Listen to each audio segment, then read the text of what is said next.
And we are live. How's everybody doing? My name is Anthony Brian Logan, and you're watching and/or listening to ABL Live. Thank you for joining me tonight. You could be almost anywhere in the world, but you're right here with me live on the show, and I appreciate y'all for that. We got a whole lot going on all over the internet, all over mainstream media, social media, and I don't know where to start. First of all, your man Joe Biden has fallen down yet again. This man's on the ground all the time. What's going on? And there's always an excuse. Oh, the wind was blowing. The sandbag got in the way. He had a little accident. He fell. He's 80. I'm not trying to hear the excuses. This guy should just sit down somewhere and stop trying to be the president. We'll talk about that a little bit more a little bit later. Also, Jamie Foxx, what's going on with him? Nobody has seen him publicly for the past 2 months after a medical scare, a medical emergency. What happened? Was it a stroke? Was it a blood clot type situation? Brain aneurysm? Was it caused by the shot? We'll talk about that in a minute. Also, Tucker Carlson is still involved with drama as it relates to Fox News. Apparently, they came to his home in Maine and dismantled the studio that they built for him before he got fired. And my thing is, why would you go through all that? Yes, they built the studio, but good grief, how petty can you be? You already done fired the man, didn't let him get a goodbye on air, let him have the little studio. I mean, how much will it cost for you guys to go break that down and take it back to wherever you're gonna take it? Also, Amazon being sued for privacy violation. We'll talk about all those things and more on tonight's episode of ABL Live. And thank you guys for being here yet again. You guys are the best audience anywhere on these internets. If you like what you're hearing so far, please give the video a thumbs up, like the video, share the video, do all of that good stuff. That'll help me out tremendously. And also, please visit all the sponsors. You already know how I do. Shout out to patriotpost.us, your best source of news and information anywhere on these internets. Their link shall be in the description. Go to ablmerch.com. We got hats, t-shirts, stickers, hoodies, mugs, and more right there on the website. That link will be in the description box as well. Also, go to my regular website, anthonyblogan.com. Go to the front page. I always write articles for each video that I produce. It'll be right there on the front. So if you're ever wondering, hey, ABL, where'd you get that tidbit of information? Where'd you get that from? Where'd you get this from? It'll be right there on the website, anthonyblogan.com. That is ANTHONY, the letter B, LOGAN. Also, go to the contact page, anthonyblogan.com/contact. You can find my email address, my email address, my social media accounts, Facebook, Twitter, Instagram. All that will be right there on the contact page. And if you're ever wondering if you're conversing with me or not, just go to the contact page and see, is the email that I'm speaking with on the page? If yes, then it's me. If no, then it's not me. Another clue would be, I'm not going to talk to you about Forex, Bitcoin, no weird Nigerian scammer, Albanian 400-pound hacker on the bed type stuff. I'm not going to do it. Don't get scammed in 2023 or any other year for that matter. If you comment on one of my videos and then someone replies to your comment on one of my videos and they look like me and it sounds too good to be true, it is. So don't get scammed. Anybody got time for that? If you email me after getting scammed by somebody, I can't help you. So don't do it in the first place. All right. So we got a whole lot happening. And thank y'all again for being here. You guys are the best. Shout out to you guys who were on my Instagram live last night. That was just spur of the moment. I just happened to have a little bit of time. I'm like, you know what? Why not? I've not been on Instagram live in a minute. So that was cool. If you were there last night, you got to see my other car in the garage. You got to see a few things and hear a few things. So shout out to you guys who were there on the IG live last night. And if you want to catch any IG lives, any short videos or whatever, again, all my social media accounts are on the contact page of my website, anthonyblogan.com. Go to Instagram, instagram.com/AnthonyBLogan. I'm verified on there. It is me. You see the little thing, I'm a bobber right there. The little blue check is what I was trying to say before I forgot what it was. You'll see the blue check on my Twitter, Facebook, and Instagram. Yes, I do pay for those just so you don't get scammed over there.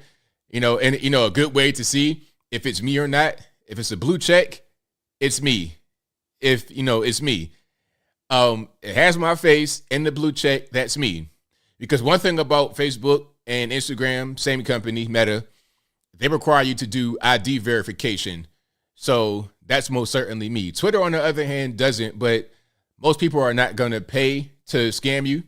They want to just have a fake little bot account and try to rob you that way. Same thing with YouTube. I have the check by my name. So look out for that.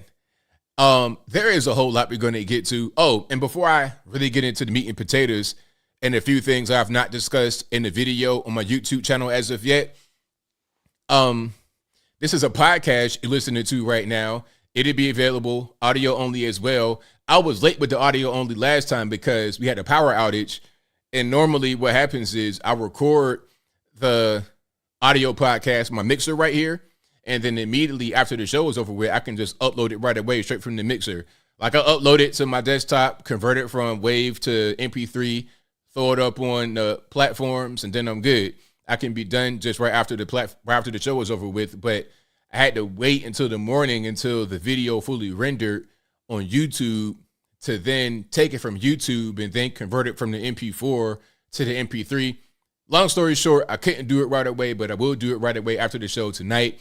It'll be available on your favorite audio streaming platform, whether that be Spotify, Google Play, Stitcher, Anchor, Apple iTunes, etc. Link for that will be in the description.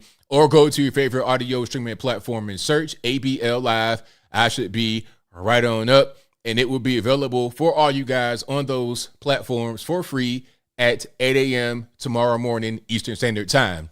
All righty. Thank you to Michael Harris. Love your attitude from Ireland. I appreciate you for that. Thank you for the compliment. Do I do shorts? Yes. I do shorts, but I do them on my other platform, on my Instagram mostly, because I was talking about shorts actually on my Instagram live last night. And the thing about shorts, to speak on that briefly, that's actually a really good question. So YouTube has an issue with the algorithm. Okay. When you upload shorts, they try to push the shorts on your channel. But when they do that, it makes your long form content suffer. So put it to you this way. I'm hovering right now at about 994,000 subscribers. If I do shorts, I'll go over the million with no problem. But the problem is they'll dedicate a lot of resources to boosting my shorts, but they will not boost my regular content.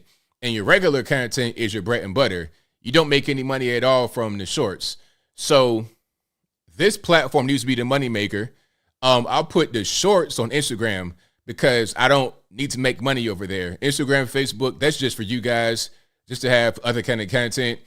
That's not really a moneymaker over there. So what I'll do is I'll put my short content over on those platforms, which have a pretty good following. I have 100,000 almost on Instagram and about a combined 50,000 on Facebook.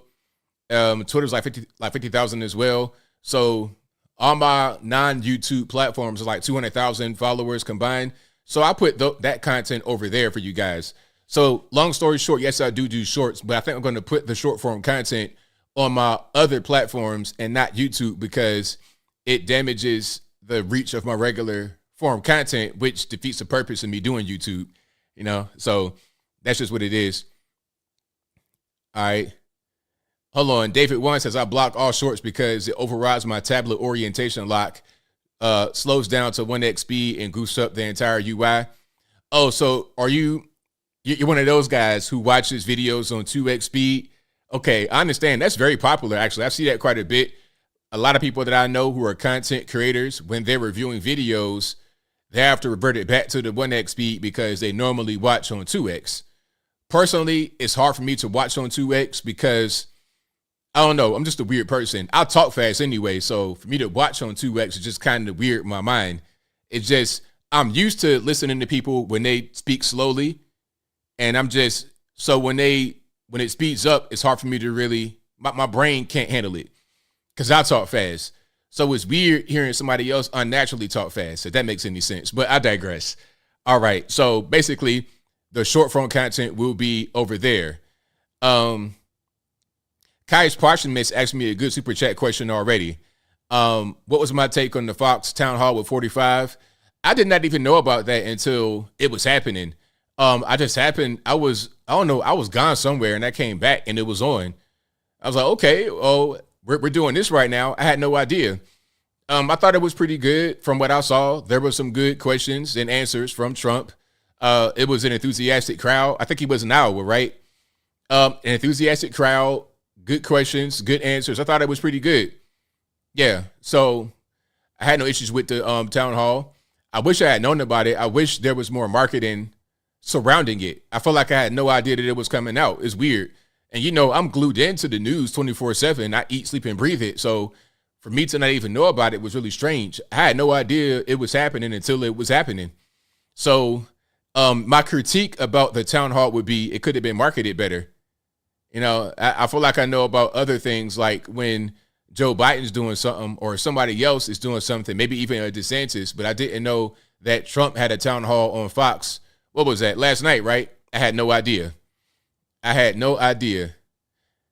Okay. So yeah, shout out to you guys to watch everything at 2X. David says it takes a while for you to train the brain to listen at 2X, but you get used to it eventually. Sometimes it'll drop to 1.5 for the faster speakers. Okay. Yeah. So yeah, shout out to you guys for Golf and Guns. Exactly. It was down low. Right. Exactamundo. But it's gonna be very interesting to see how the whole campaign plays out. It's gonna be a lot of people that are getting involved. We're already starting to see social media companies adjust. There's a whole lot happening. And as a matter of fact, hold on here.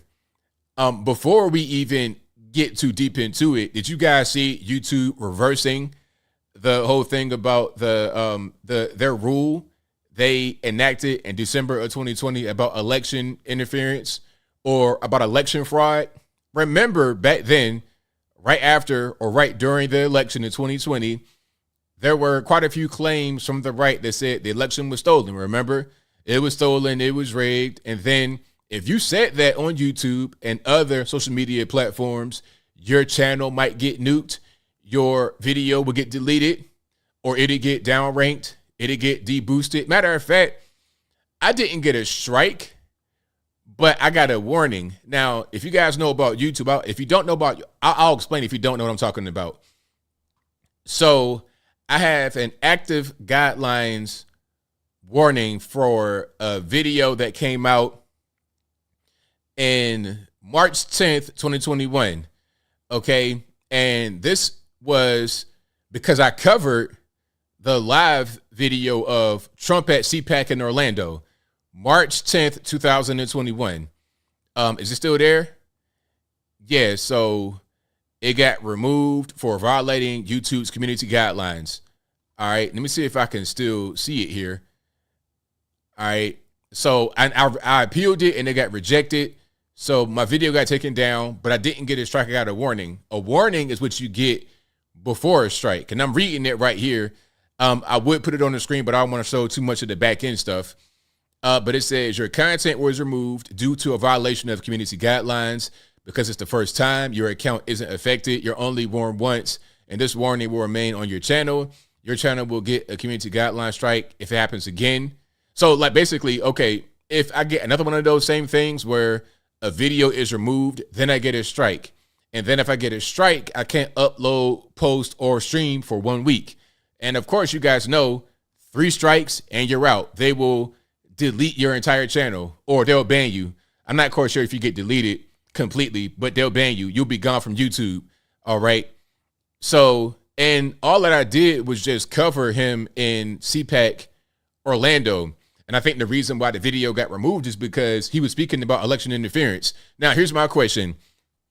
Since they have rescinded their rule from 2020 about you can't speak about election fraud or it was rigged or whatever, is my warning going to be removed or not?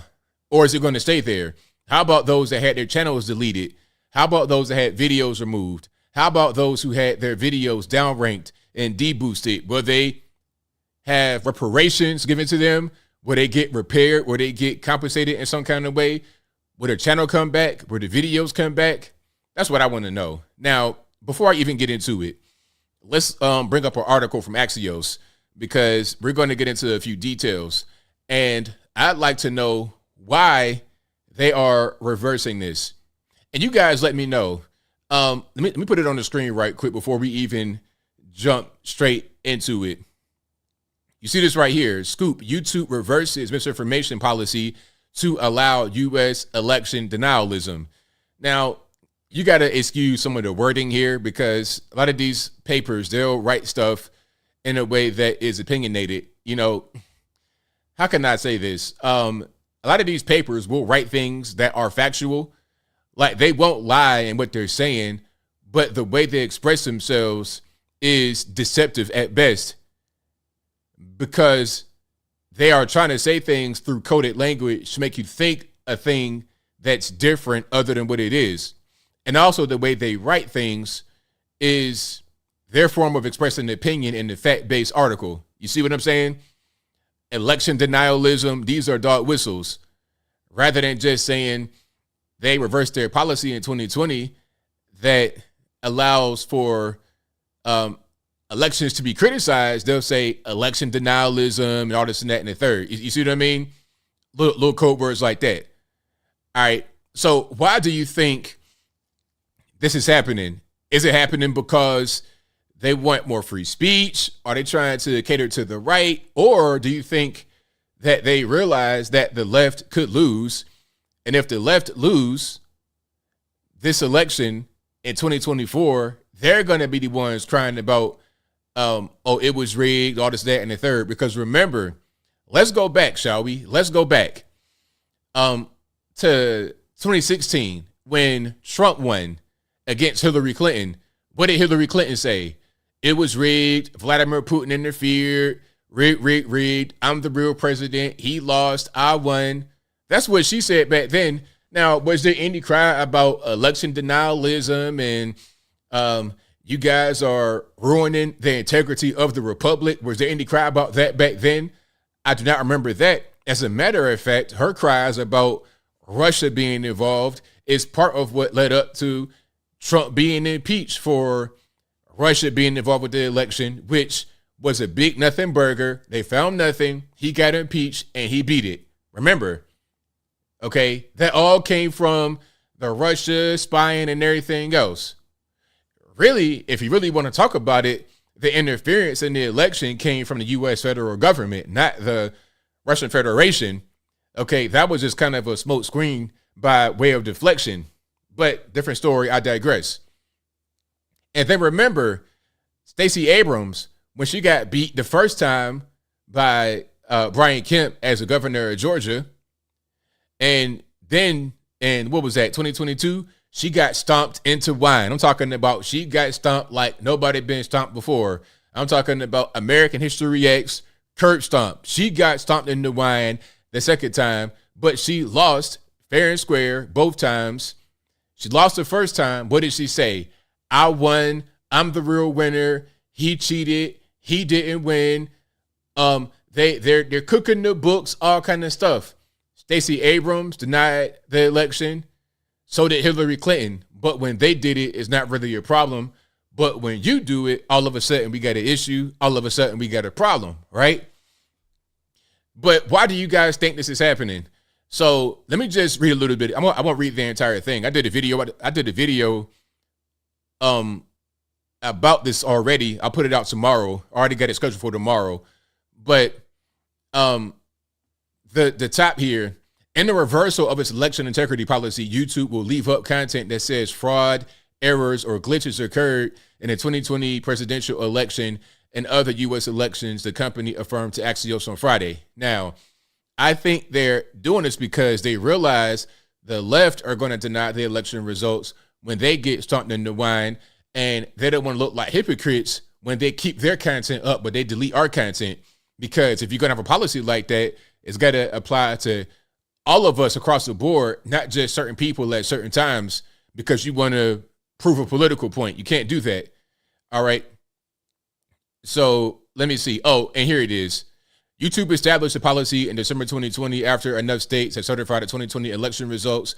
Now the company said in a statement, leaving the policy in place may have the effect of, quote unquote, curtailing speech without meaningfully reducing the risk of violence or other real world harm. All right. So are y'all buying a reason?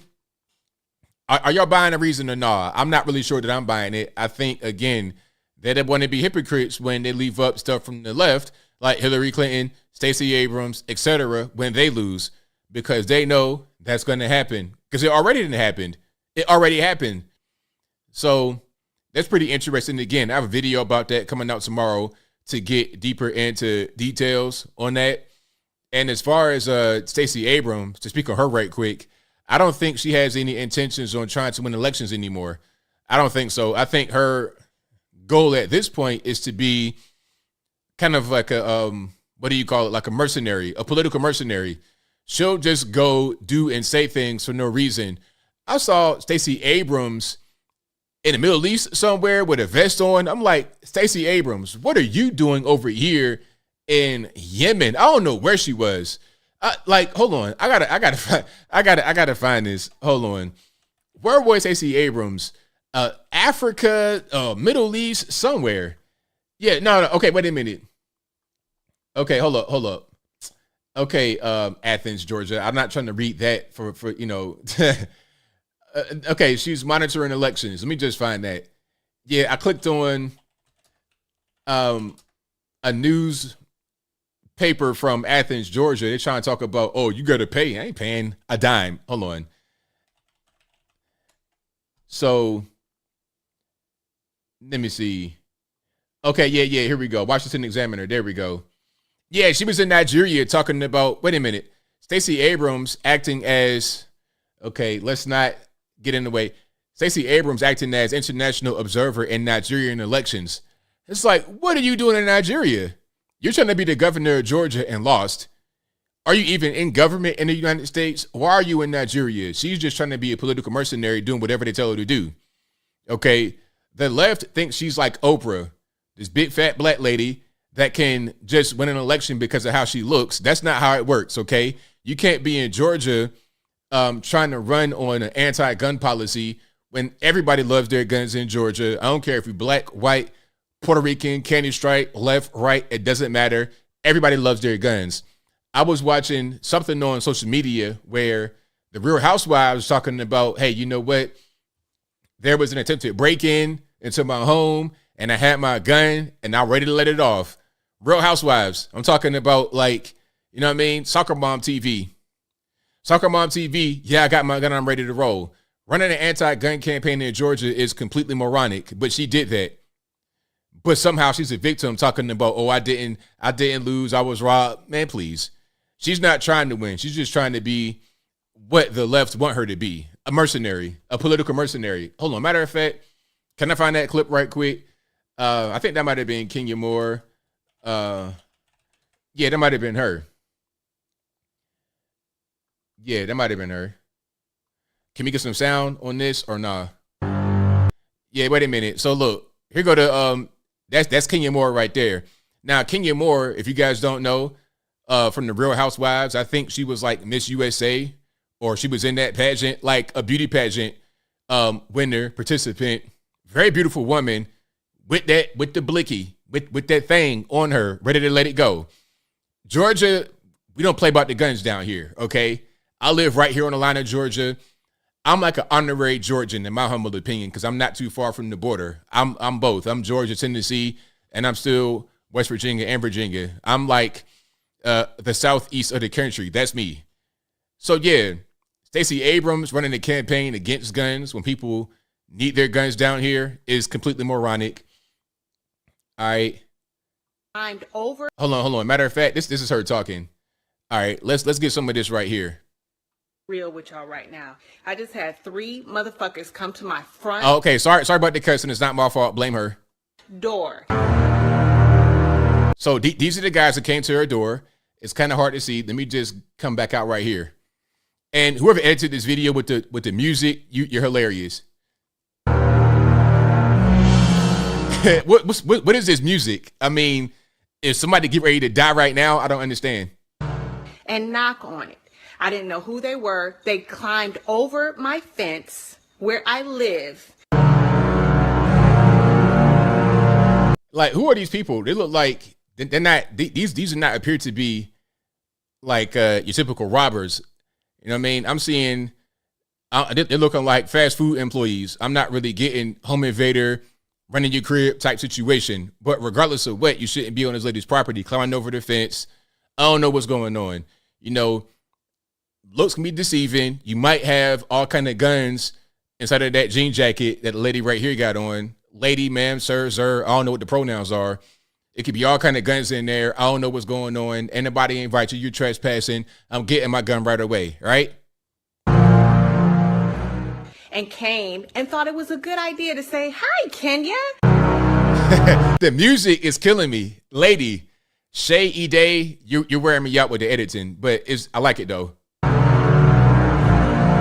Yeah, exactly. Dun, dun, dun. Exactly. Like, bitch, you are on my motherfucking property. I'm sorry for the cussing. I really am. I'm not gonna play too much more of this. And you are trespassing because you climbed over my fence to get over here. Okay, we get the idea because she keeps editing with the pictures and the music. The bottom line is, Real Housewives of Atlanta, you would think, okay, they're gonna be anti-gun. No. That's not the case.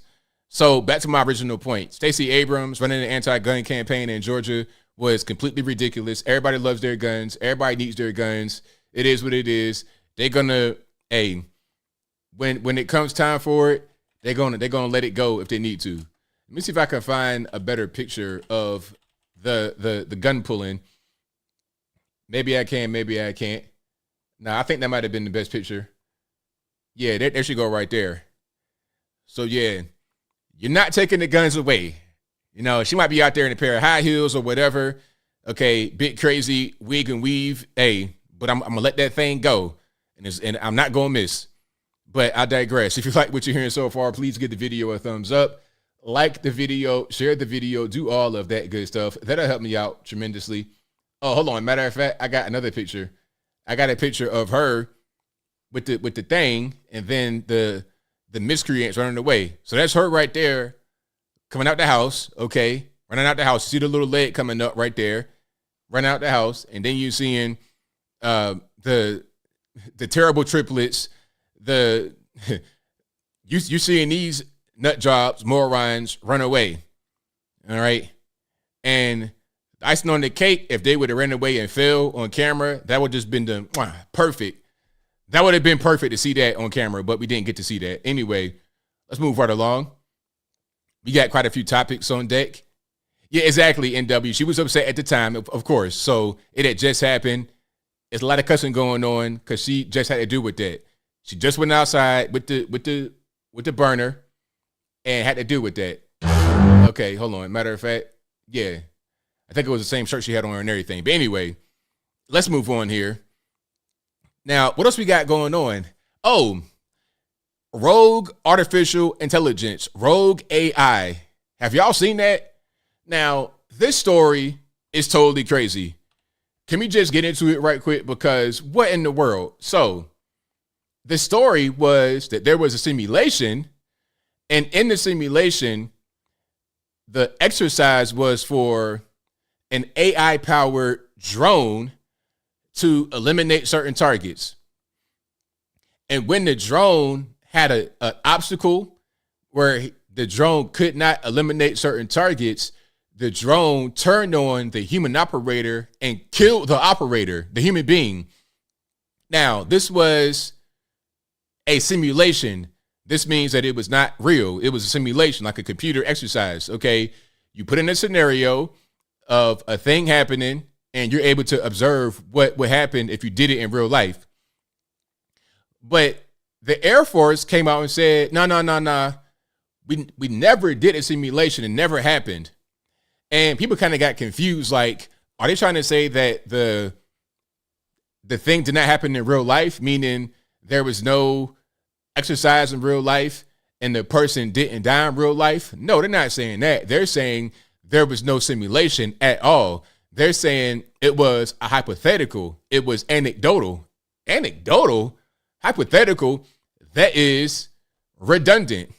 How are you going to have a hypothetical simulation? It makes no sense because the whole point of a simulation is to illustrate the hypothetical. How are you going to have a hypothetical simulation? Huh? Now, let's just play the clip of what was said and then what the Air Force said, because okay, the comments were made first at some seminar. I think it might have been in New Jersey somewhere. Matter of fact, hold on. Let me see where this was. Was it in New Jersey? So the chief of AI testing for the Air Force, Colonel Tucker Cinco Hamilton, made the comments at a seminar in London last month. Okay. So at a seminar, he said these comments, and let's just see exactly what was said. And then you guys let me know, does it make sense for the Air Force to say, oh, nah, that wasn't really a real simulation. It was an anecdotal simulation. Again, redundant. You know, it just kind of doesn't make any sense. It's just, let's keep on going here. Hold on. Let's put it up. The chief of AI testing for the United States Air Force claiming an AI drone turned against its operator during a simulated training mission. Here's what the colonel said, quote, the operator would say, yes, kill that threat. The system started realizing that while they did identify the threat at times, the operator would tell it not to kill that threat, but it got points by killing that threat. So what did it do? It killed the operator. It killed the operator because that person was keeping it from accomplishing its objective. So let's go back. Can we just break it down a little bit? Okay, so let's just start from the top. The AI-powered drone would get points by eliminating threats. Okay, that's the baseline. So if the operator intervened and said, hey, don't kill that threat, the base of the drone still says, I get points for killing threats. So if you're telling me, don't kill the threat, I'm going to kill you because my objective is to get the points by killing threats. So if you're in the way, I'm going to kill you and get right back to my primary task. Okay, that's the whole point. Now, this was said at a seminar in London by the chief of AI testing operations for the U.S. Air Force, Colonel Tucker Cinco Hamilton. Okay. Now, let's see what the Air Force said in response to what he said. Now, the Air Force is denying the situation, saying that it has not conducted any such AI drone simulation. It appears the colonel's comments were taken out of context and were meant to be anecdotal. Foxx. Now, does that make any sense? Let's read it right quick. The Department of the Air Force has not conducted any such AI drone simulations. It appears the colonel's comments were taken out of context and were meant to be anecdotal. What? It doesn't make sense. It does not make sense. So if it was meant to be anecdotal, then why would you frame it in the context of a simulation? You see what I'm saying? It doesn't make any sense. Like what you would say is, well, the drone might be rogue because it has an objective. And if you get in the way of the objective, it could take you out to accomplish the objective. You wouldn't frame it as, oh, it's a simulation and X, Y, and Z took place. That's two different things. I think the Air Force is trying to cover this up. That's just my humble opinion. Maybe you guys think differently. Maybe I'm interpreting it differently, but I think they're trying to cover it up because they realize that this is very scary. Okay, we're getting into Terminator status. You guys are saying it right there. Sarah Connor, John Connor. Yeah, we getting into Skynet. We getting into Terminator. We already here. We're here right now. People are saying, oh, you know, we're not going to be able to control AI. I think AI is already taken over, quite frankly. I think it's already taken over because it's like some things we have, it's like soft AI. I've said it before, apps like Grammarly, even like on your phone, you have the predictive text. That's a form of AI right there. And it's kind of telling you what to say and how to say it at a certain point. ChatGPT, already out of control. I've heard people, and I ain't no snitch, but I've heard people, no names, who said they have used ChatGPT for their finals in college. Oh yeah, use it for their finals, use it for regular everyday papers. They use it to send love letters, all kind of stuff. Now, imagine you're going to have guys in the penitentiary using Chat GPT to send letters to their loved ones and to their girls on the outside. I wouldn't be surprised. It's already here. It's already here. And technology advances so quickly. Imagine what life was like 10 years ago as far as technology is concerned. The things we have right now with technology, like, okay, what's it, 2023? Go back to 2013. Where was technology at that point? And the more advanced we get with technology, the quicker we're going to have leaps in the ability of technology. Or, matter of fact, think about it like this. The time between right now, what's it, 2023 and 1993 is the same amount of time between 1993 and 1963. Am I right about that? 30 years? Yeah. The time between right now, 2023 to 1993 is the same time between 1993 and 63. Think about how much life changed between those times. From the 60s, from the fines, all of that good stuff, to the early 90s. Think about how much time changed. And the same thing from 93 to 03. Now think about from 03 to 53. What changed in between those times? It's going to be a big leap. And I'm not sure if we're ready. I'm not quite sure if we're ready, but it's already here. It is already here. Oh yeah, the bots and everything is crazy. It's totally crazy. It's already here. Then you got your man Elon Musk talking about brain chips. That's already going to happen. I saw that in the episode of The Simpsons where Lisa was plugged into a computer, like with her brain, and in her brain she was in a nightclub or whatever. Really, she was right there. But they already have it. You got the Oculus Rift, the VR situation. That's like think about how much gaming consoles have advanced from the original Atari or the first Nintendo in the 80s, 70s, or whatever, to right now, the PS5, PC gaming, big leap. Then you go from the Oculus Rift VR machine, this big clunky headset, to a chip in your brain. And then you could do the same thing as VR, but without the headset. It'll just be straight to your brain. And if your brain is manipulated, now what happens? And then, of course, with the new technology, you're going to have things that don't go right. You might spaz out. And whatever your brain thinks is whatever your reality is going to be. Okay, you could be in the Matrix part right now, and your brain would not know the difference if your brain had a program that said you were somewhere else. Everything that you know about your reality is because your brain is able to interpret it. Your touch, your taste, your feel, everything. It's all about your brain. Okay, that's just what it is. Now, how about this? They said that they are very close to having artificial wombs. The Matrix is here. It was predicting the future. So, look, you're going to have AI, artificial wombs, brain implants. They can put you right in that pod and make you be a battery like the way it was in the Matrix, and you wouldn't even know any better. We could be doing that right now. Who knows? You never know. But I don't want to get too deep in esoteric right now, so I digress. If you like what you're hearing so far, please give the video a thumbs up. Like the video, share the video, do all of that good stuff. That'll help me out tremendously. Matter of fact, hold on. Let me see if I can find that the whole thing about humans, artificial wombs, I think. And we already kind of on that path of artificial wombs. That's going to be in demand because you got all these LGBTQ elemental P individuals out here that want artificial wombs. You know, they can't have children naturally. So wait a minute. What is this? Hold on. I'm reading something right here. Is this real? Ectolife, the world's first artificial womb facility. It looks fake. Yeah, this looks fake. It looks like the Matrix, but we're here. Hold on. This is on BBC. The world's first artificial womb for humans. It's 2019. Hold on.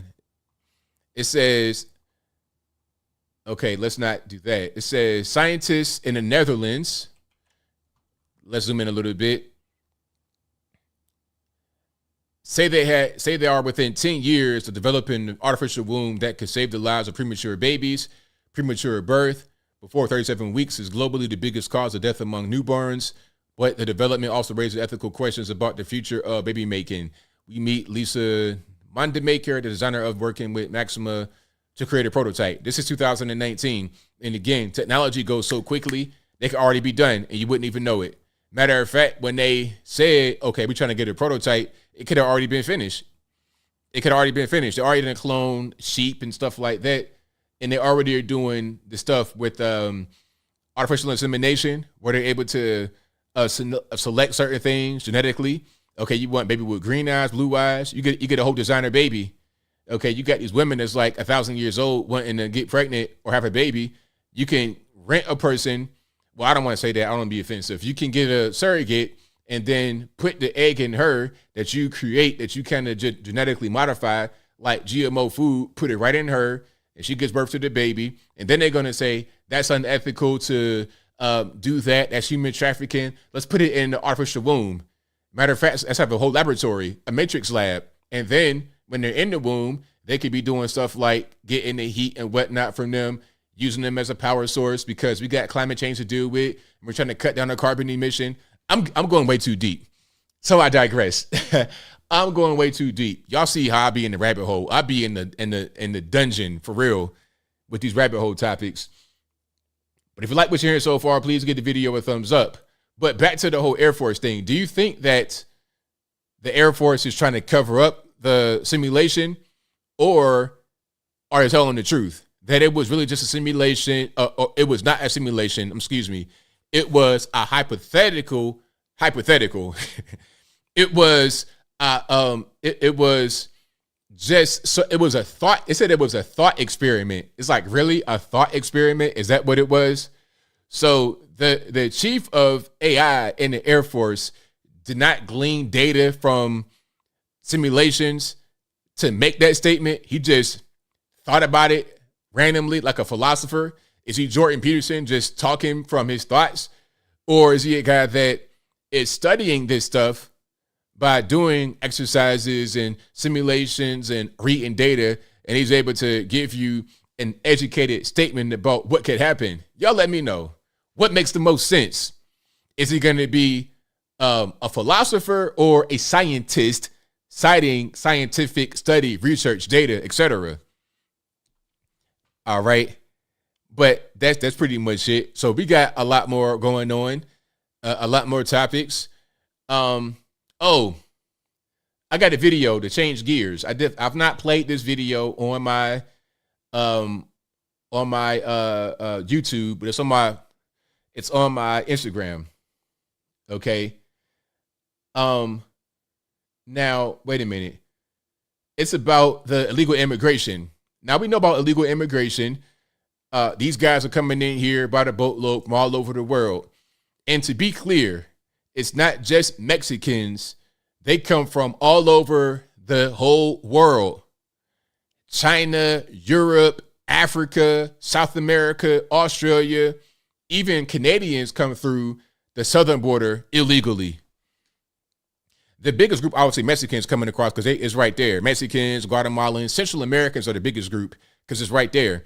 They can just, walk on over. Then you also have the Chinese, the number 2 biggest illegal alien groups.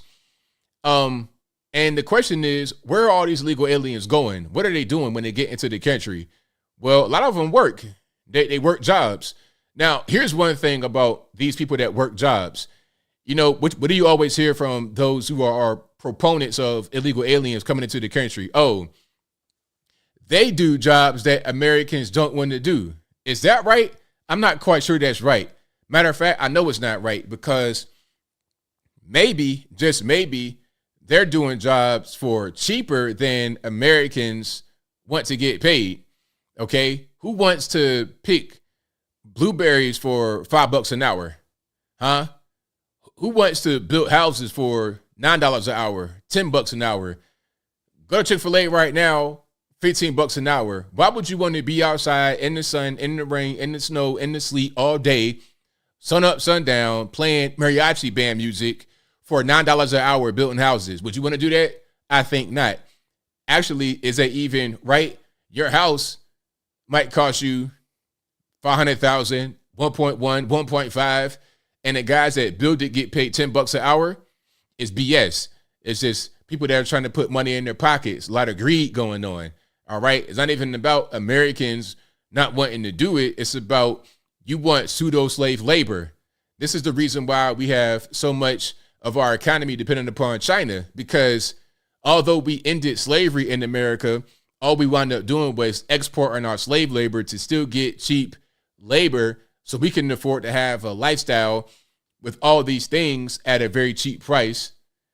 You know, you can talk about the corporation making money or whatever, but at the end of the day, we get things for a very cheap price over here. That's why we have so much stuff. We got like 5% of the population and like a quarter of the garbage because we have so much cheap stuff from all over the world. We export our slave labor, and we also import labor that's cheaper that undercuts the average everyday American. There's plenty of guys with no jobs, depending upon the government, that could do these jobs that they pay their regular wage. When I say livable, I mean a wage that makes sense.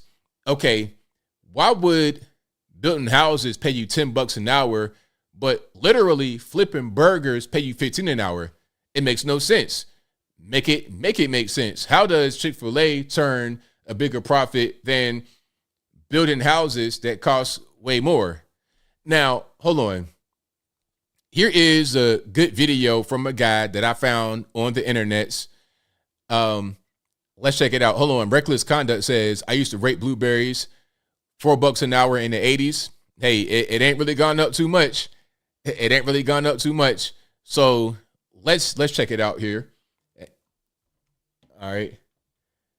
And hold on. Let's look at this right here. Can we get the Instagram is always weird. All right, there we go. Let's do it this way. Wait a minute. So y'all telling me there's a shortage on construction workers in America, especially in Florida? Some of y'all need almost 500,000 construction workers, and y'all don't have the time to train the new people. And the white people, Europeans, they lazy, they don't do the work right. Black people, y'all ain't say nothing about the blacks.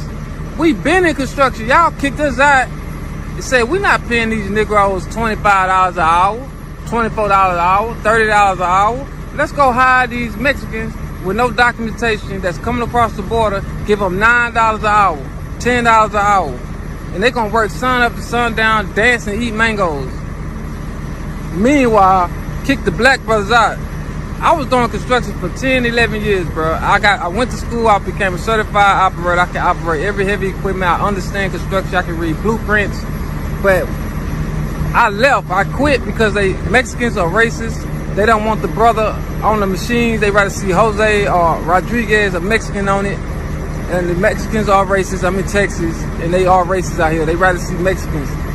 Every construction you go to in Texas, nothing but Mexicans. If you black, if you are not Mexican, you black, you're going to be holding a sign.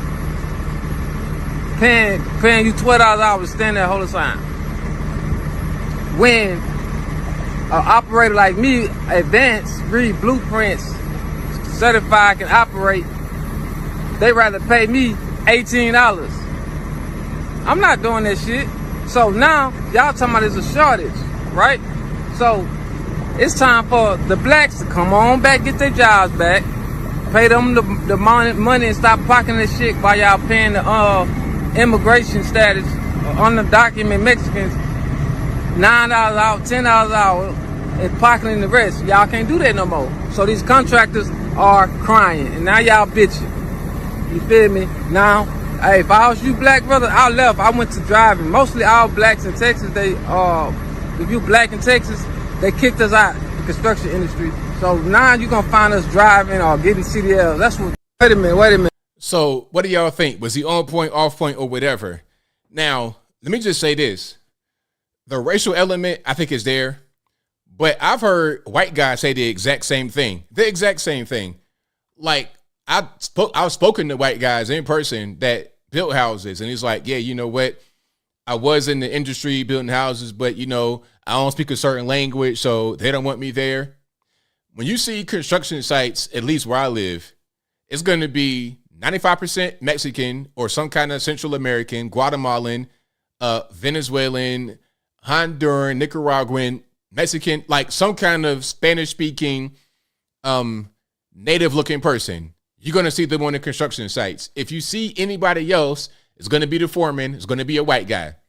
That's it. No black guys at all. The black guys you might see, they might have a lawn care business maybe. Like you might see a little bit more diversity in lawn care, stuff like that. You see white guys, black guys. Like my neighbor has a lawn care service. He's a black guy. He has a lawn care service and he hires black guys. I met a white guy and his son. They got a lawn care service. But a lot of times it'd be a crew of Guatemalans around here, all of them 5 foot tall, cutting grass, building houses. That's just what it is. Not being racist. I'm just telling you what I see. And the reason why is because a lot of them will work for a very low amount of money. When they did the whole thing in Florida with DeSantis, where he said, okay, you got to have paper documentation, going to a construction site, the next day, nobody there. Why? They're all illegal, getting paid a low amount of money. The reason why they would get paid that kind of money, because they're here illegally. That is the whole game. So you're able to get your McMansion for cheaper. The guy that hires the crew can get a bunch of money, more than he would get by paying you what you're supposed to get paid for that kind of skilled labor.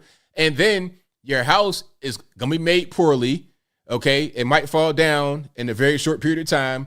There was a collapse recently, was at Connecticut. Ask yourself why. Why are you seeing all these houses collapse, crane operators not doing right, all this faulty construction? In Atlanta, they had the whole thing with Pipe Mageddon, right? Where a bunch of the pipes burst. Where were the pipes bursting? Brand new buildings. Why? Cheaply made, quickly, cheap labor. A lot of the old buildings not that same way. Why? They're built with skilled labor. Guys that know what they're doing. Guys that can actually build, who are not getting paid less than McDonald's money to build your house. You see what I'm saying? So what he's saying is right on point. I've heard this from black guys, white guys, everybody except for Central Americans that speak Spanish. That's the truth. 100%. All of them. And they are 5 foot tall. Shout out to my Guatemalan homies. Y'all know y'all short though. Shout out to my Guatemalan homies though. Hey, you guys are cool people, but it is what it is. I'm just telling you what I see.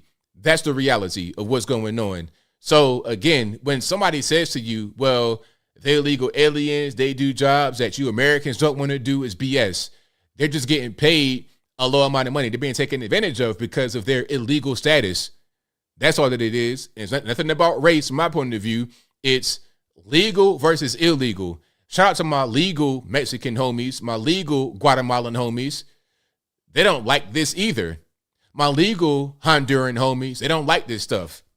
Okay, that is the whole point. What he said was 100% correct. All right. Now, some are going to say, well, go to a union place. That's a whole different ball of wax. And I digress.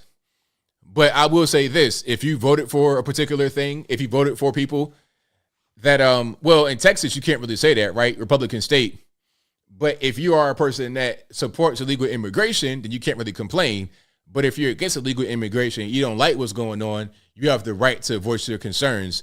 But if you're still in that mindset of, okay, illegals are fine, have the border open, you're totally against your own best interest, right?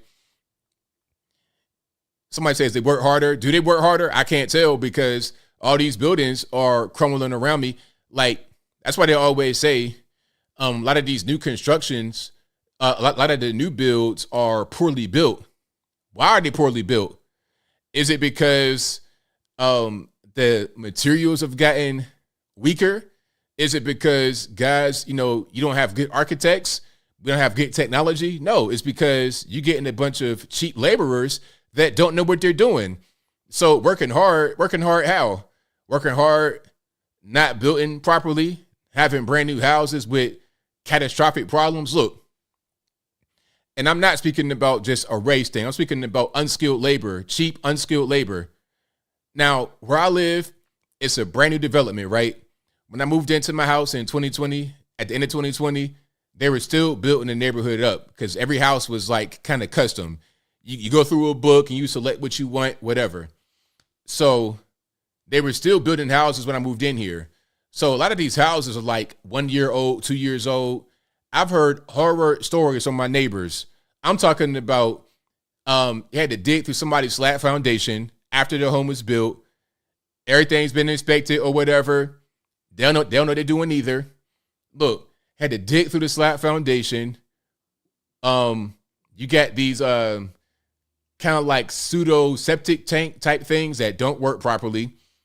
You got sewage in people's bathrooms. Brand new houses. So do they work harder or are they cheaper? That's the underlying point. That's really the bottom line. Okay. Exactly, conservative Mormon. Home Depot parking lot labor. A lot of the guys that are unskilled labor may be good to do certain home improvement tasks. Okay, you want them to paint your garage or something like that. Maybe even lay down some flooring or something in the spare bedroom. Okay, but to build your house, dealing with plumbing, electric, HVAC, all of that kind of stuff. Also, another thing, a lot of these breaker boxes are getting recalled. People are having arcing and stuff happening in their breaker box. Fire hazard. Man, please, be for real. If you're going to be anything, be for real. And again, this is unskilled labor coming across illegally, working for a low amount of money. It's not even about a race thing, in my humble opinion. Now, if you're getting skilled guys and know what they're doing, they could be Mexican, Guatemalan, black, white, or whatever. You're going to get a better product as a result. Huh? That's the reality of the situation. And again, it's the company. A lot of these contractors, a lot of these companies don't really care. They're trying to make a quick buck, so they hire whoever. They just get these real cheap guys, bring them in. The foreman is off somewhere drinking Bud Light, not really caring about what the crew is doing. Okay, the crew is playing mariachi music all day long. Coronas, look, Corona bottles all in the slab foundation. Okay, you trying to change out your flooring, and you take up your floor and you see a Corona bottle peeking through your the slab. All right, peeking through the subfloor, through the plywood. You get a bottle cap of a Corona right there. Oh, that was going on because when they were building the houses out where I live, it was a bunch of debris like in the front yards, beer bottles, all of that. Your house is $500,000. In your front yard, you got beer bottles. Real talk. I'm in Chattanooga, but you see it everywhere. You see it everywhere. That's just what it is. And again, I blame the companies and I blame the border for being wide open too, because that's where the influx of illegal aliens that come in that work for next to nothing. They can take advantage of $10 an hour to build houses. Come on, man. They be out there all day long. Rain, sleet, snow, hail, hot, cold, whatever. All day long. But if you like what you're hearing so far, please give the video a thumbs up. Like the video, share the video, do all of that good stuff. So yeah, I like building stuff. I took shop class when I was in school. You know, I can build little things. You know, I can use a miter saw, circular saw. I have all those tools in my house. I got a circular saw. I got an oscillating multi-tool. I got all that stuff. I can do little home improvement things myself. I can paint. I could do all of that. If I was still a young man, I can go out there and build houses if I wanted to. I don't think it's that difficult. You got to have a basic understanding of how to do certain things.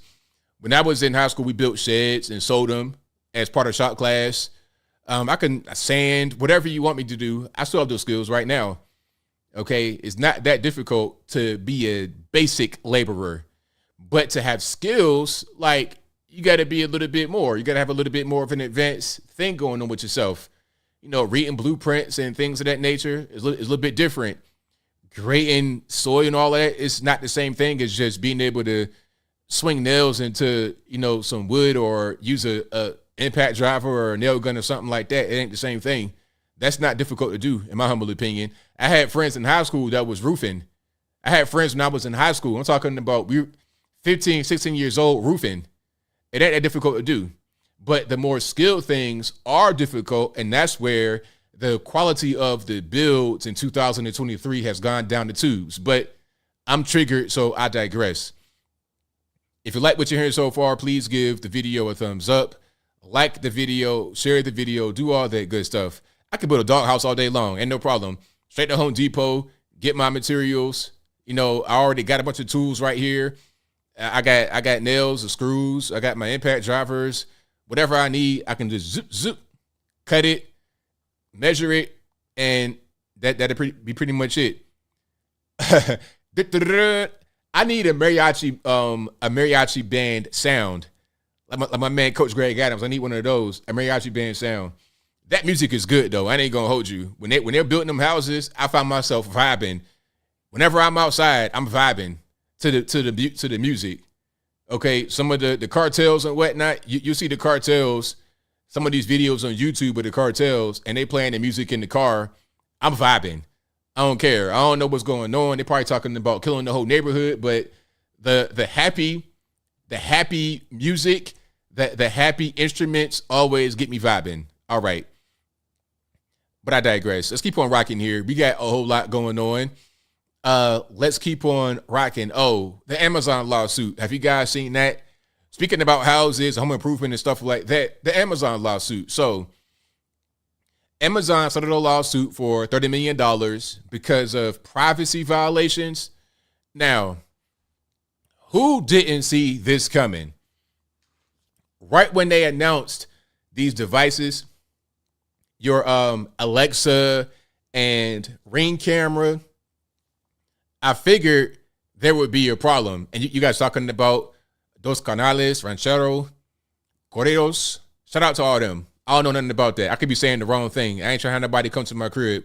I'm not into no gang life. But anyway, I knew right away when they would have all these devices, these smart devices in your home, that it'd be a problem. Now your phone is a whole different story. That your phone is probably the worst thing you can have, but that's a much different story. At a certain point, your phone is essential, really. Even if not a fully 100% smartphone, you got to have a phone.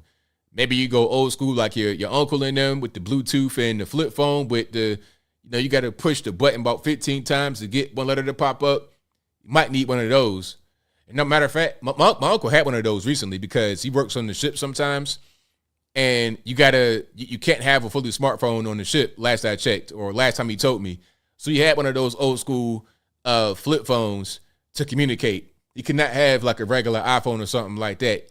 Get you one of them old Kyocera, Nokia, Motorola, Razr, or whatever, one of those old phones rather than the brand new phones.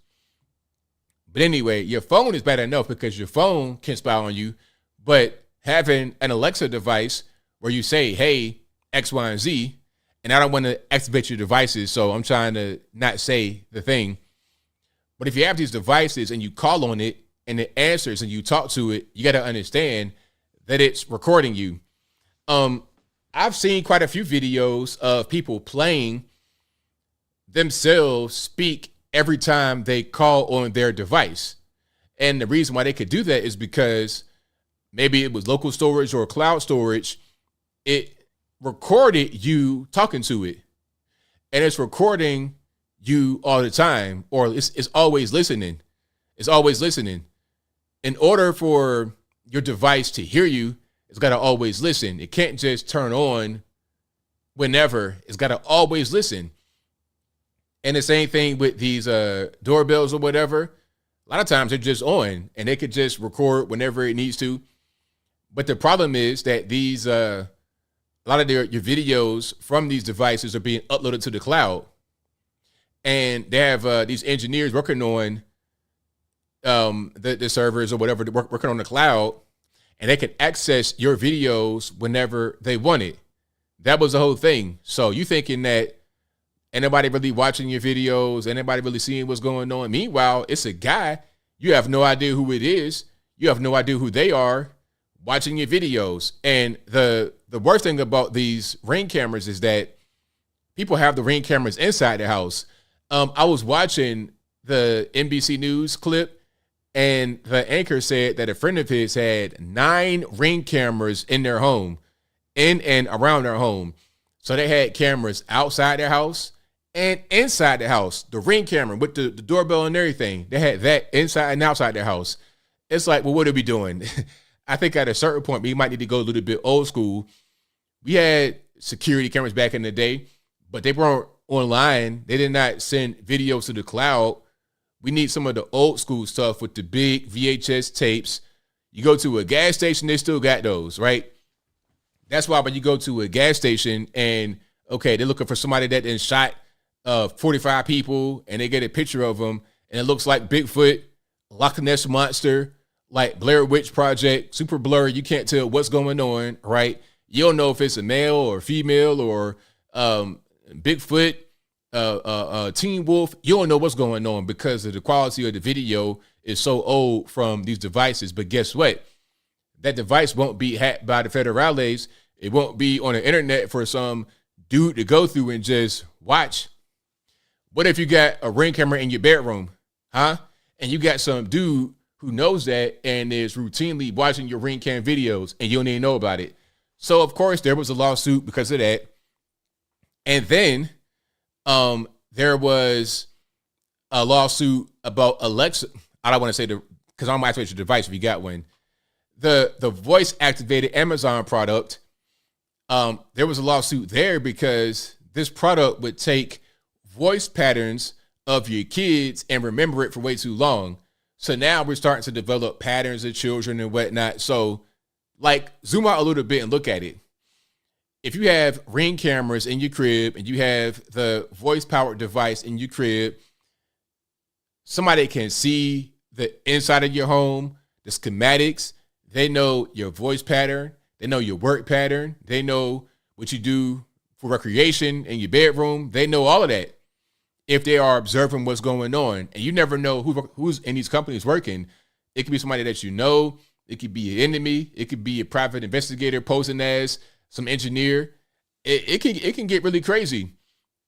So the lawsuit number, the actual dollar amount that they settled for is really irrelevant because they got that. $30 million ain't nothing for Amazon.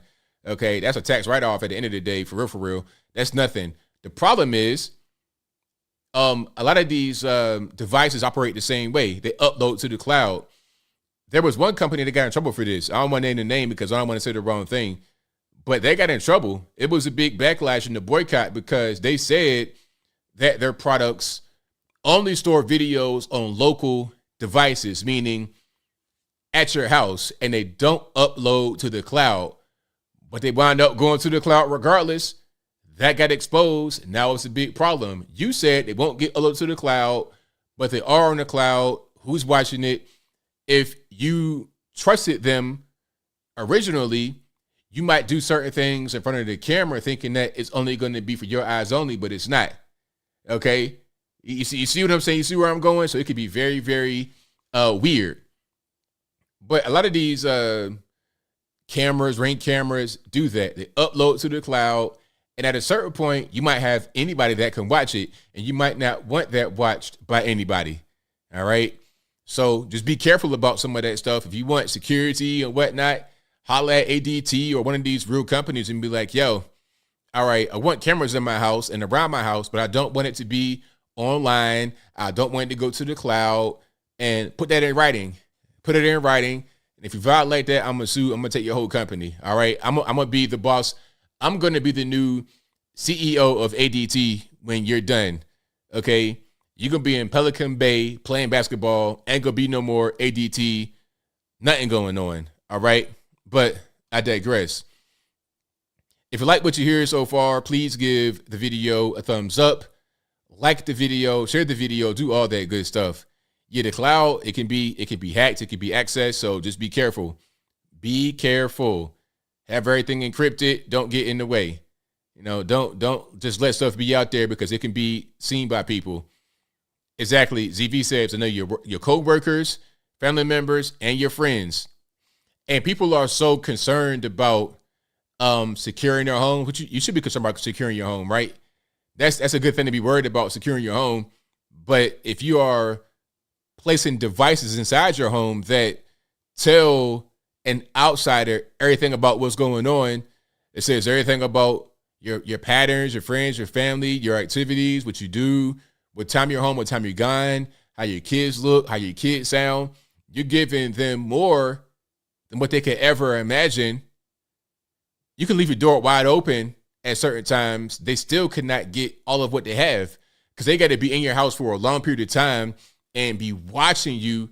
Like, right, what they have with all this stuff is the equivalent of them being in your home, looking you dead in the face 24/7.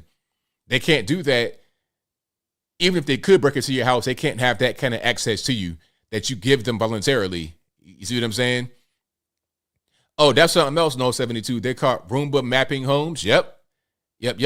Because naturally it's going to do that. Hey, this device has to know where to go, how to get there, what obstacles to take or whatever. So at a certain point, it creates a map. It's natural. But see, now you have a person's schematic of their interior of the home. So if you have a high level crook, one of these guys from the movies that, you know, they go through all the they go through all the lasers. Hold on.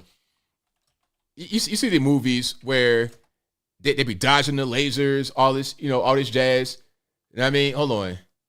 Where they be doing all this jazz right here. You know what I mean? Trying to get to some kind of gem or ruby or something like that.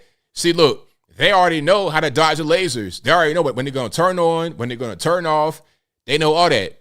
A high-level crook, yeah, they know exactly what to do, where to go, when to do it. They know your pattern. So you're giving them way too much information. Back in these days, when you had these laser dodging movies, they had to like read big sheets of paper and do all kind of recon. All they got to do right now is sit at their laptop and just watch you and study you that way. Same thing the police do, but that's a different story. Do you know that your footage from your Ring camera can be subpoenaed by the police? I think I did hear about something like that. Hold on. Let me see. Ring camera footage subpoenaed by police. Let me see if I can find that. Yep, here it is. Look at this. Watch this. Amazon gave Ring videos to police without owner's permission. This is 2022. Almost 1 year ago to the day. Well, not to the day. This is July 2022. All right. So, yeah, not even telling you. You won't even know about it. Okay? So be careful. Be careful. You won't even have any kind of say over it. They just give it to them. And if they have access to your camera like that to just give things to the police without you even being involved, then what else can they do? You see what I'm saying? It's crazy. It's an evil world we live in.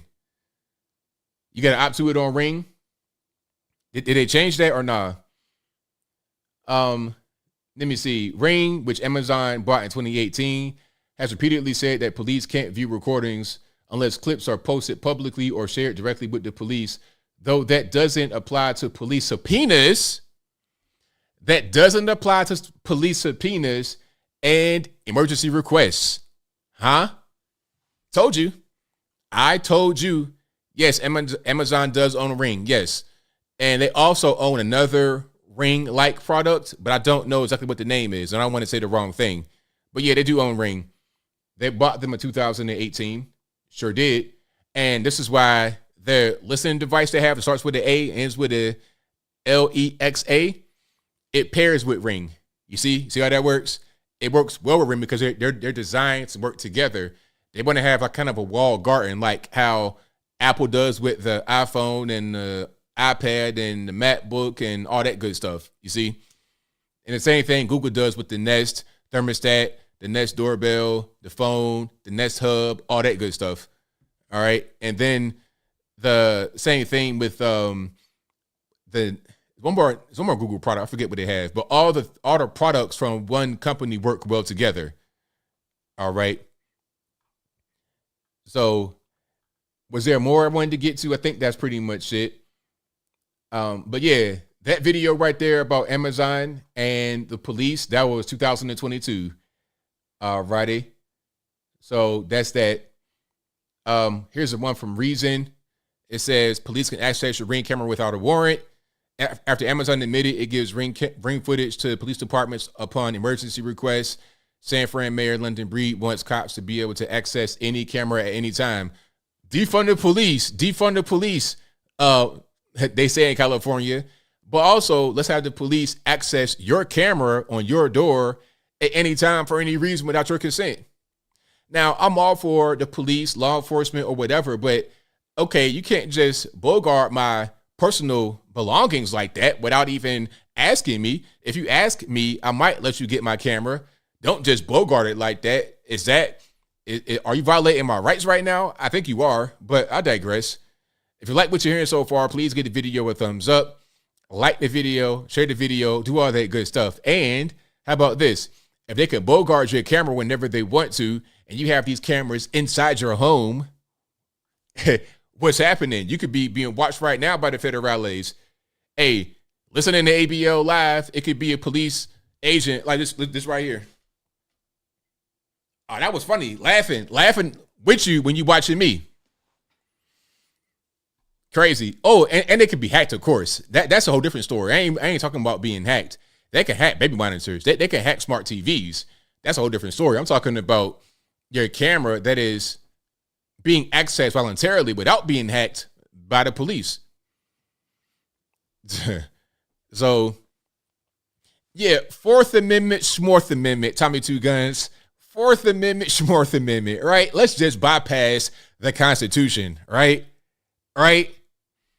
But anyway, there's a lot more we're going to get to. And where do I want to go next? There's quite a bit that I could talk about right now. Jamie Foxx. What's going on with Jamie Foxx? Do you guys know? So Jamie Foxx, you guys know who Jamie Foxx is. Very well known actor, singer, comedian, very well known person. He had a medical scare about 2 months ago in April. And he's not been seen since publicly. Nobody has seen him in public. This is him right here, Jamie Foxx. We've not seen him. Now, apparently, he was working on a movie with Cameron Diaz, according to reports. You know, I'm not sure if that's true or false, but that's what I've been hearing. He's a celebrity. He's always very well, he's always visible. He's always doing stuff, always places, doing things. Okay, he had a radio show at one point called Foxx Radio. He does a lot.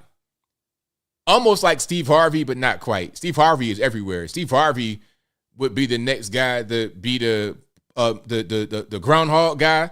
Also, Tony, he might do something like that every year. Steve Harvey is everywhere. Jamie Foxx, kind of like that, but not really. Anyway, he had a medical scare 2 months ago, a medical situation, emergency or whatever. He's not been seen since. Now, there's all kind of rumors floating around. His daughter's like, oh, he's doing very well. He's okay. He's been out of the hospital for a long time and recovering. But guess what? We hear all this stuff from third parties, but we have not heard from or seen Jamie Foxx publicly. We have not seen him. So all we do have is people that say they're insiders and they have information. Now, at a certain point, you got to just make your own conclusion about what you think is going on. All that we know for a fact is that we've not seen him since April. So if there was a medical emergency and he's not been seen in public yet, then all we can assume is that he's still recovering or he's still in a very bad way and he's not recovered. That's all we can assume. So AJ Benza, very well-known celebrity blogger, says he has insider knowledge that Jamie Foxx suffered, I think he said a blood clot in his brain, something like that, because of the shot. Said there, he was doing a movie with Cameron Diaz, and then it was kind of pressured upon him to get the shot. And then shortly afterward, he has a reaction. That's what he says. And it's been widely reported on a lot of different media outlets. They're all saying the same thing. Dr. Drew had him on, and they spoke about it. Dr. Drew has become kind of like persona non grata in many circles because they say, oh, he's a right-wing nut job now. Dr. Drew is talking about all the vax injuries that people don't want to talk about. That's a real thing. Before I continue, I just want to say this. Somebody says Puff, P. Diddy did it. I mean, I don't know about that one. But I'm going to say this. My doctor was in the Navy recently, and he left because he was seeing these healthy 18-year-old guys joining the Navy who could run, swim, jump, push-ups, pull-ups, no problem. Healthy 18-year-old men, right? No medical problems. They're forced to get the vax, and then they're in the hospital 2 weeks later.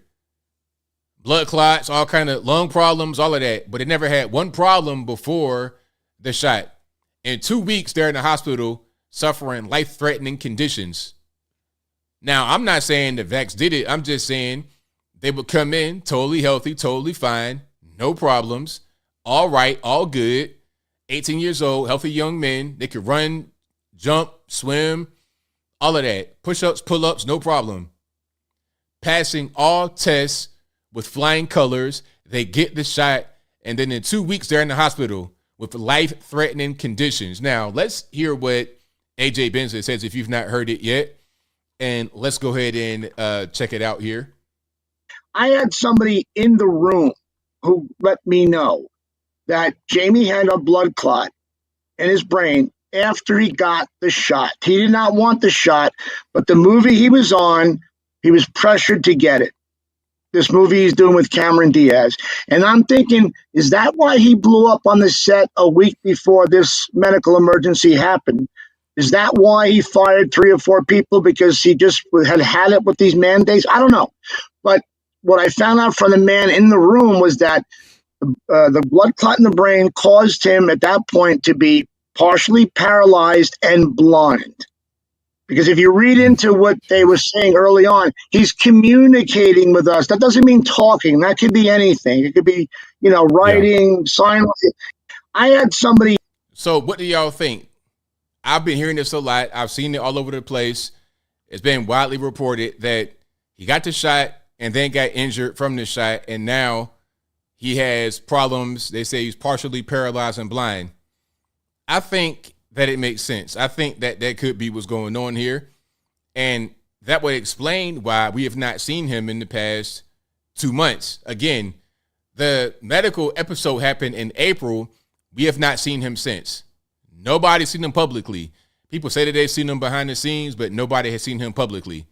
All right. Hey, you never know. 2023 probably still be enforced. I wouldn't doubt it.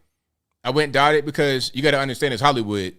I'm still seeing people with the masks and stuff on right now today. So 2023 still with masks on right now. So don't be surprised if that is happening and people are still doing it. So hopefully, he'll be okay. Prayers out to Jamie Foxx and his family, to his kids and people that love him and everybody else. Prayers out to him. But what do you guys think? Do you think that the story that he told is likely, unlikely? What do y'all think? I don't understand what the point of the mandates are at this point.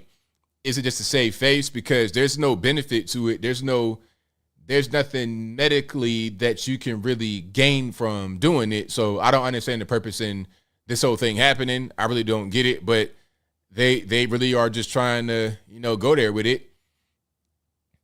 Let me see. I never get the shot. He'll be back.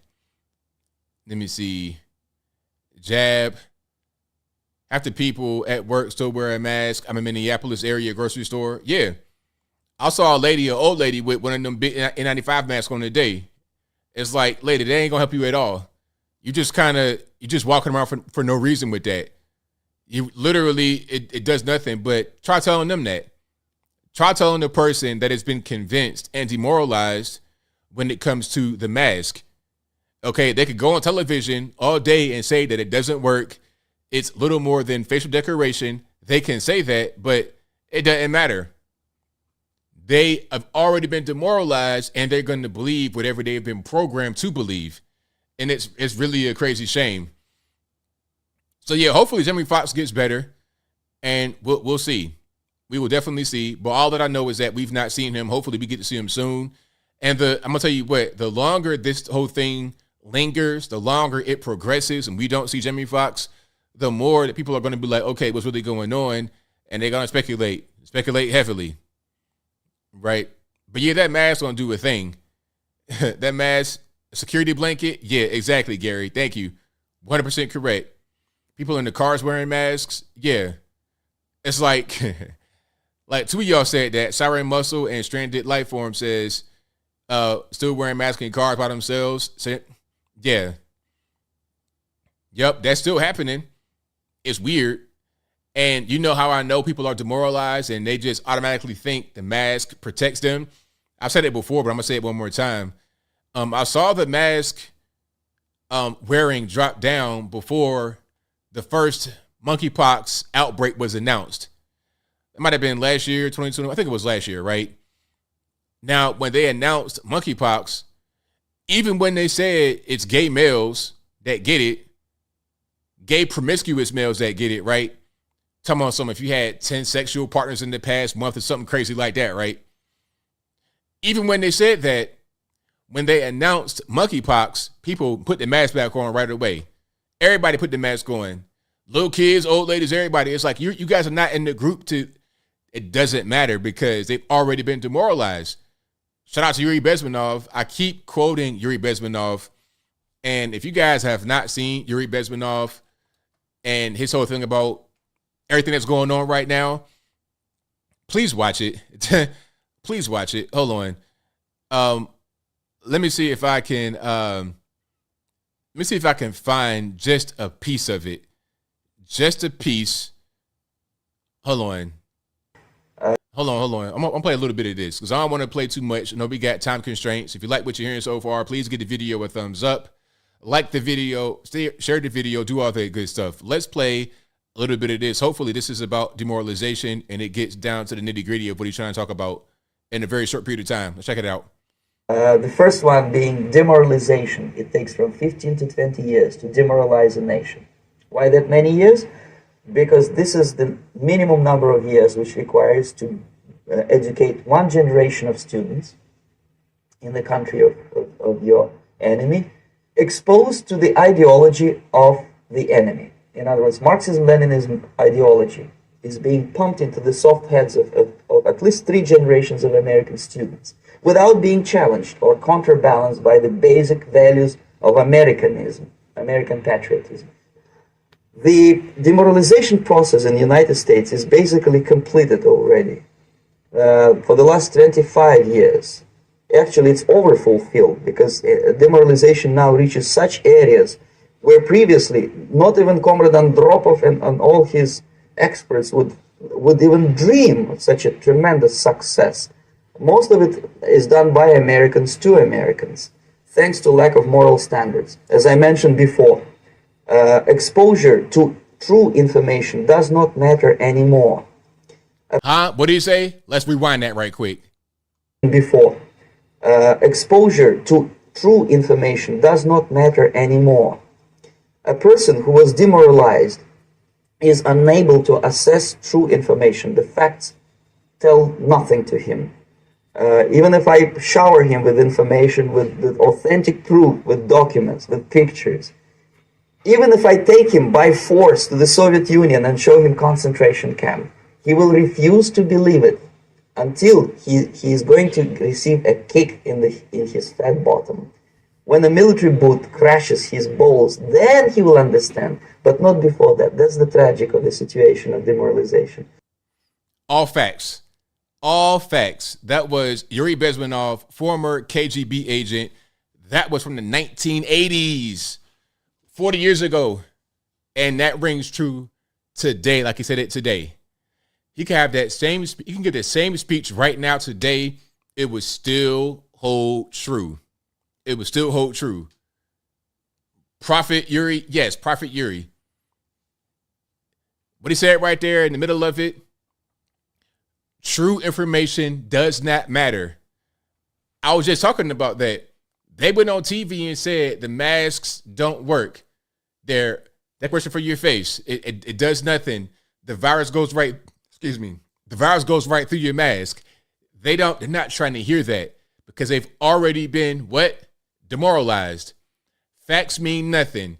You can physically take them to a place and show them something. They refuse to believe it. Speaking about being demoralized, let's talk about Chicago and the $51 million they're going to spend on illegal aliens. And actually, it's not $51 million. It's $102 million just for the month of June. Just for June. Now, let's go to the actual news clip, shall we? Because this is crazy. So you got homeless veterans out there in the cold or whatever in Chicago, laying on the ground. You get the black community in shambles. You got all this stuff going on, but you're able to conjure up $102 million US for illegal aliens for 1 month. For what? Not for the year, not for 10 years, 1 month, just for June. And when it comes to July, there's no more money. 102 million. Half of that supplied by Chicago taxpayers. The rest of it supplied by the federales, meaning you. You live in Washington, D.C., Miami, Florida. You live in Dallas, Texas, Nashville, Tennessee. You pay for it. You pay for Chicago's quote unquote right to be a sanctuary city. Now, let me pull it up right quick because this video was crazy. It was totally nuts, but hey, it is what it is. Let's play it right quick. All right, let's check it out. Where's the 51 million going? That's going to last us only to the end of next month.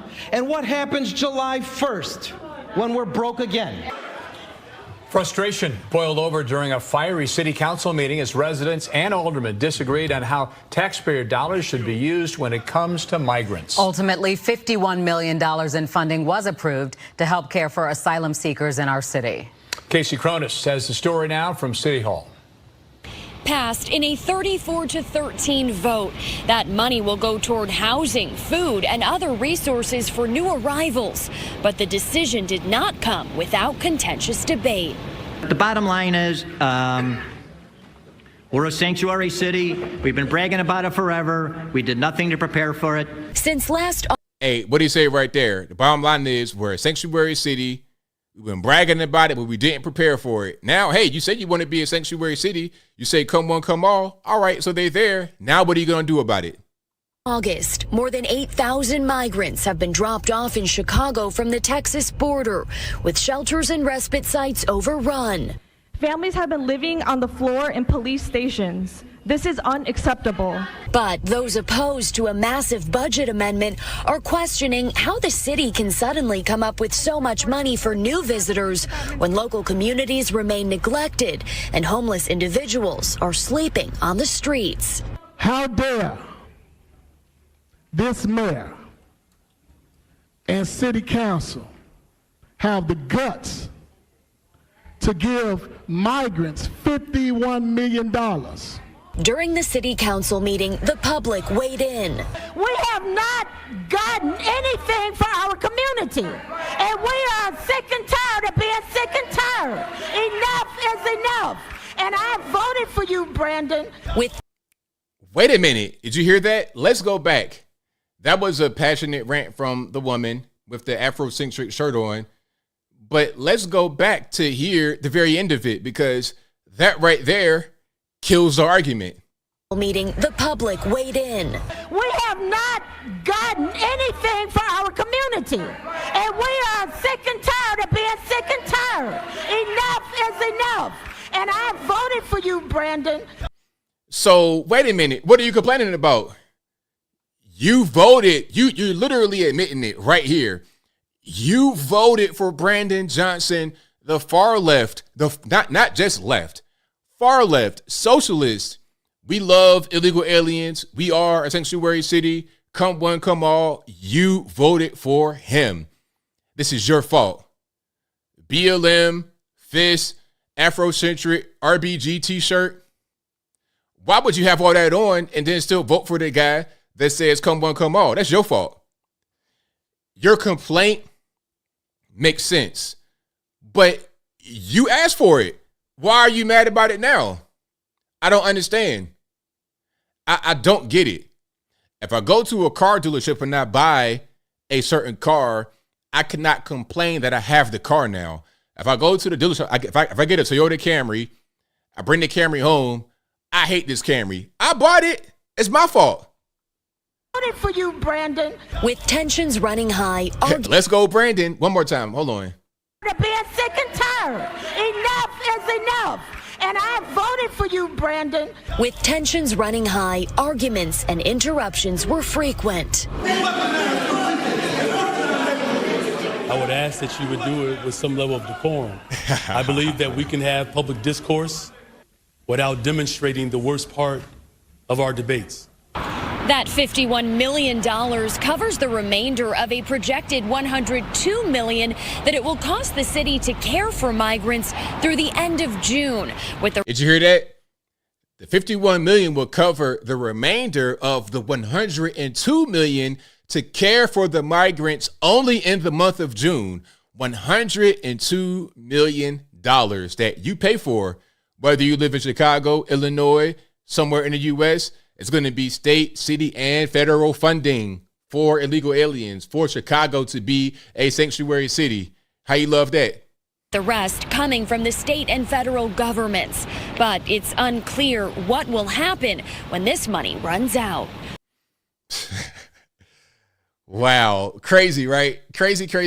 But hey, man, it's whatever. Look, if you voted for Joe Biden, I know you guys did not vote for Joe Biden. You guys are way too smart. But if you did, hey, enjoy paying the taxes. Enjoy the illegal aliens. If you voted for J.B. Pritzker, Kamala Harris, Joe Biden, Brandon Johnson, Lori Lightfoot, if you voted for them, well, there you have it. There you have it. Now, here's my question.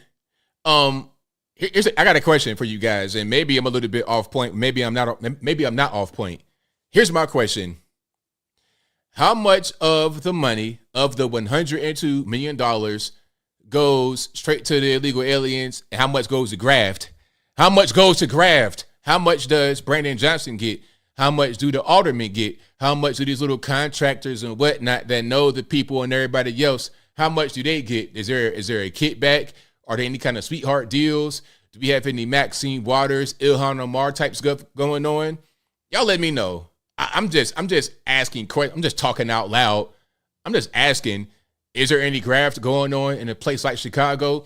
Chicago, Illinois would never have corruption. There would never be graft in Chicago. They are perfect. There's never any kind of citywide, statewide corruption. There is never a thing like that in Chicago. That has never happened ever.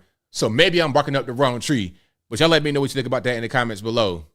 Will there be graft here with all this money coming in to the city, really, for 1 month?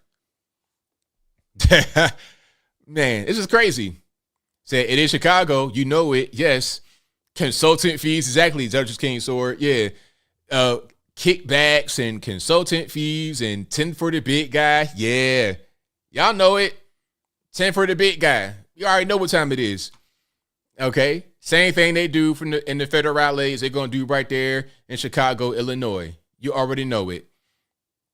Same crap going on with Ukraine. Our own elected officials getting paid when Ukraine gets money. Exactly. Yeah, 100% crazy. Now, did I get everything I wanted to get to? Rogue AI, Tucker versus Fox. Oh, Tucker and Fox News. You guys saw that? So, okay. Now, there's not a news clip for that, I don't think. Matter of fact, let me see if there is one. There might be one for that. There might not be. Nah, secular talk, people like that talking about it, but it ain't really a news clip for that. So here's what happened. Tucker Carlson, of course, got fired from Fox abruptly, randomly. I think it's personal because if it was a thing about, okay, Dominion lawsuit and there was some issues going on with that and he had to get let go as a result, there should have been a farewell, a resignation where he leaves kind of in a slow process, a gradual phase out, rather than just him leaving abruptly like that. That should have been what happened. And that's just not what happened. I think it's personal. I think it was a thing with Rupert Murdoch and the Murdoch's ex-fiance. I think it was that. That's why he got fired so abruptly, and that's why they're being petty. So let's go back a little bit. Tucker has a farmhouse type thing in Maine. He has a barn where Fox built him an at-home studio. And the thing about these studios is that they have a lot of things going on, a lot of, heavy equipment, big cameras and cables and all kind of crazy setup, power setup, all of that. false walls, lights, desks, you name it, to create a television set at home so he could record straight from there. He's doing live hits. He's doing his talk show or whatever up there in Maine. It ain't that far from New York. You can probably get on a plane or a train and be there in an hour or something like that, all right? But I digress. So Fox built the studio for him. They pay for it, of course. And then after he gets fired, they come back to the studio and take all their stuff back. Now, I think this is petty, 100% petty, because check it out. I understand that they built it. I understand it's their stuff at the end of the day. But this is Tucker Carlson. This guy made your network relevant for a very long time. A very long time. Okay? He was your best anchor for years and years and years. So why not just let him have that as part of a severance package? Why not offer to sell it to him? Maybe they did offer to sell it to him, but it should just let him have it. Because think about it like this. How much does it cost to go to Maine, have guys go to Maine, break all that stuff down, put it in the trucks, and move it back to a warehouse in New Jersey, New York somewhere? How much does that whole process cost? And since it was all custom for Tucker, are they going to be able to use it again? Are they going to sell it? Will they lose money on that whole venture? Or will they make money? You see, they're probably going to lose money. Just let him have it. Let him have it. I think they took all that stuff back because they're being petty. It's a personal thing with Tucker. They don't like Tucker over at Fox. And when I say they, I mean the higher ups. Rupert Murdoch himself does not like Tucker. And to go back to what I said in my initial video about Tucker being fired, I think what happened was not the Dominion lawsuit. That could be part of it, but I think there's more than that. I think Rupert Murdoch fired Tucker because him and his ex-fiance broke up. Murdoch, that is. And mind you, Murdoch, this guy's like 1,000 years old, literally. Hold on. Rupert Murdoch age, let's look it up right quick. Rupert Murdoch age. He is 92 years old, okay? 92 years old, and was just engaged to be married for the 4th or 5th or 6th time. Okay, he's been married quite a few times. Matter of fact, hold on. Let's look it up right quick. How many wives has this guy had? Rupert Murdoch. Let's look it up. So he's been married 1, 2, 3, 4 times. Nah, he's been married 3 times. And 4 times. I'm right. Look, he got married the first time in 1956. Look, that's before my parents were born. Okay, and I'll be 40 next year. My parents were not even born at this time. He got married the first time, 56, then 67, then 99, and then 2016. And he was engaged again to wife number 5 potentially, but that got called off. And soon afterward, he fires Tucker. And the story that I heard was Tucker spoke at a dinner and Rupert didn't like it because it was too religious. And before that, Tucker went to his house for a dinner earlier this year. So mind you, if it was something about Dominion and whatnot and they were going to fire him, why was he at a dinner at Murdoch's house? And why would they come to his house, take the studio back if it wasn't any kind of bad blood between the two of them? But anyway, he goes to the house for dinner. It's Tucker and Murdoch and Murdoch's former fiance. They're having a conversation. It gets really religious, and the big guy is uncomfortable. He almost immediately calls off the wedding with his former fiance, and then a month later fires Tucker Carlson because it's too religious and not really comfortable. It's a personal thing. And then, rumor had it, part of the reason why he fired Tucker is because that was his former fiance's favorite show. Ha ha, you cannot see your favorite guy on TV anymore. And guess what? We're treating him bad too. He must do a Twitter show. He must go back on Twitter. You can't see him there either. I'm gonna take the whole studio back. You see what I'm saying? If the studio was still there that Fox gave him, the show could have already started on Twitter. So now what they got to do is go to the studio and try to rebuild it. They saw Tucker with overalls and the axe and 2 or 3 guys going into the studio to try to rebuild it to start the Twitter show. You see what I'm saying? That's why it's not started yet. They delayed the Twitter show. This is personal between Tucker Carlson and Rupert Murdoch, in my opinion. I don't see a reason why this is going on aside from a personal problem. Okay. Now, Tucker Carlson is married, but Rupert Murdoch was engaged to be married. Okay. That's the whole thing. So Tucker went to the dinner at Murdoch's house. It was Murdoch and Murdoch's former fiance, not Tucker. Tucker, again, is already married. He went there by himself, and the dinner was with Murdoch's former fiance and Murdoch, the big boss. This is the guy that owns News Corp and the guy that owns Fox News, which is it's like a subsidiary of News Corp. This guy owns Fox News, New York Post, a lot of stuff. A multi-billionaire, like you're talking about Elon Musk, Bill Gates level, that kind of guy. Okay, Tucker is kind of rich, I suppose, from being on television, but nowhere near the big guy. So Murdoch can do whatever he wants to do at this point because he's who he is. His family, the same thing.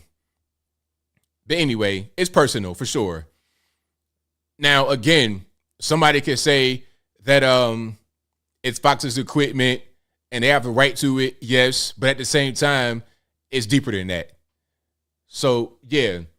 Hopefully he gets that show started pretty soon because I want to see it. And you know what, Tucker? You ain't got to do all the extra stuff. You don't got to do all the extra stuff. You can just speak in front of your house. You can have your cell phone on a tripod and talk that way. We'll listen. Okay? I'm a big fan of his. Been a fan for a long time. He's one of the best anchors that I've seen. So much so that the advertisers kind of got scared of him because he say things that they didn't want to touch with a 10-foot pole. You know, there was one thing I saw recently. I'm going to see if I can find it right quick. But there were quite a few things that were on that show that will be very hard to get on TV anymore. Very difficult to get on TV anymore. Let's see if I can find it right quick. But if you like what you're hearing so far, please give the video a thumbs up. Like the video, share the video, do all of that good stuff. That'll help me out tremendously. Oh, and speaking about things that people don't want to see or are a little bit controversial, you guys please watch What Is a Woman? I'm not paid by the Daily Wire or anybody over there to promote it, but it's a good documentary movie. Normally it's paid, but they're doing the promotion right now. Go to twitter.com, go to Real Daily Wire, at Real Daily Wire. It is available for free right now on the website. Okay. About an hour and a half long. Personally, I'm not really a fan of watching a movie on Twitter. I guess I could do it. I could probably just hook my phone up to my TV through the Android Dex and just put it on my TV that way. I could do that. But to watch it on my phone the whole time on Twitter, probably not, because it's not really built to be watching movies on. It's not like the interface is really set up for that. But if you want to watch it, however kind of way you want to watch it, it's right there for free on Twitter for the entire weekend. All right. So that's that. But I got more videos before we get to the calls. And the number to call is 434-658-1220. Again, 434-658-1220. Before we get to that, here's a video for you guys. This is 2 days ago in Portland, Oregon. Shout out to all the Portland people out there. Is this your leader? Is this your city councilman? Or who is this? I don't know who this is. Development. I also volunteer much of my time in my community supporting Houses Portlanders through direct outreach and also support development. Like, what is that exactly? Is that I only know what that is. Like, is that a custom made thing? Are we talking about some kind of space shield? Am I seeing an RPG with an incomplete outfit? You got the helmet with no armor. Elden Ring. What's going on? I'm not really sure.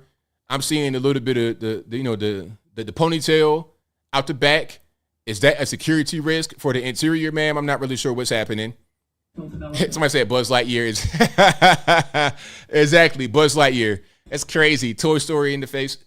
I also volunteer much of my time in my community supporting Pasta Sport lenders through direct outreach and also. Okay, there's one more. Your man Zelensky. What's going on with Zelensky? Is he on drugs or what's happening? Take a look at his movements.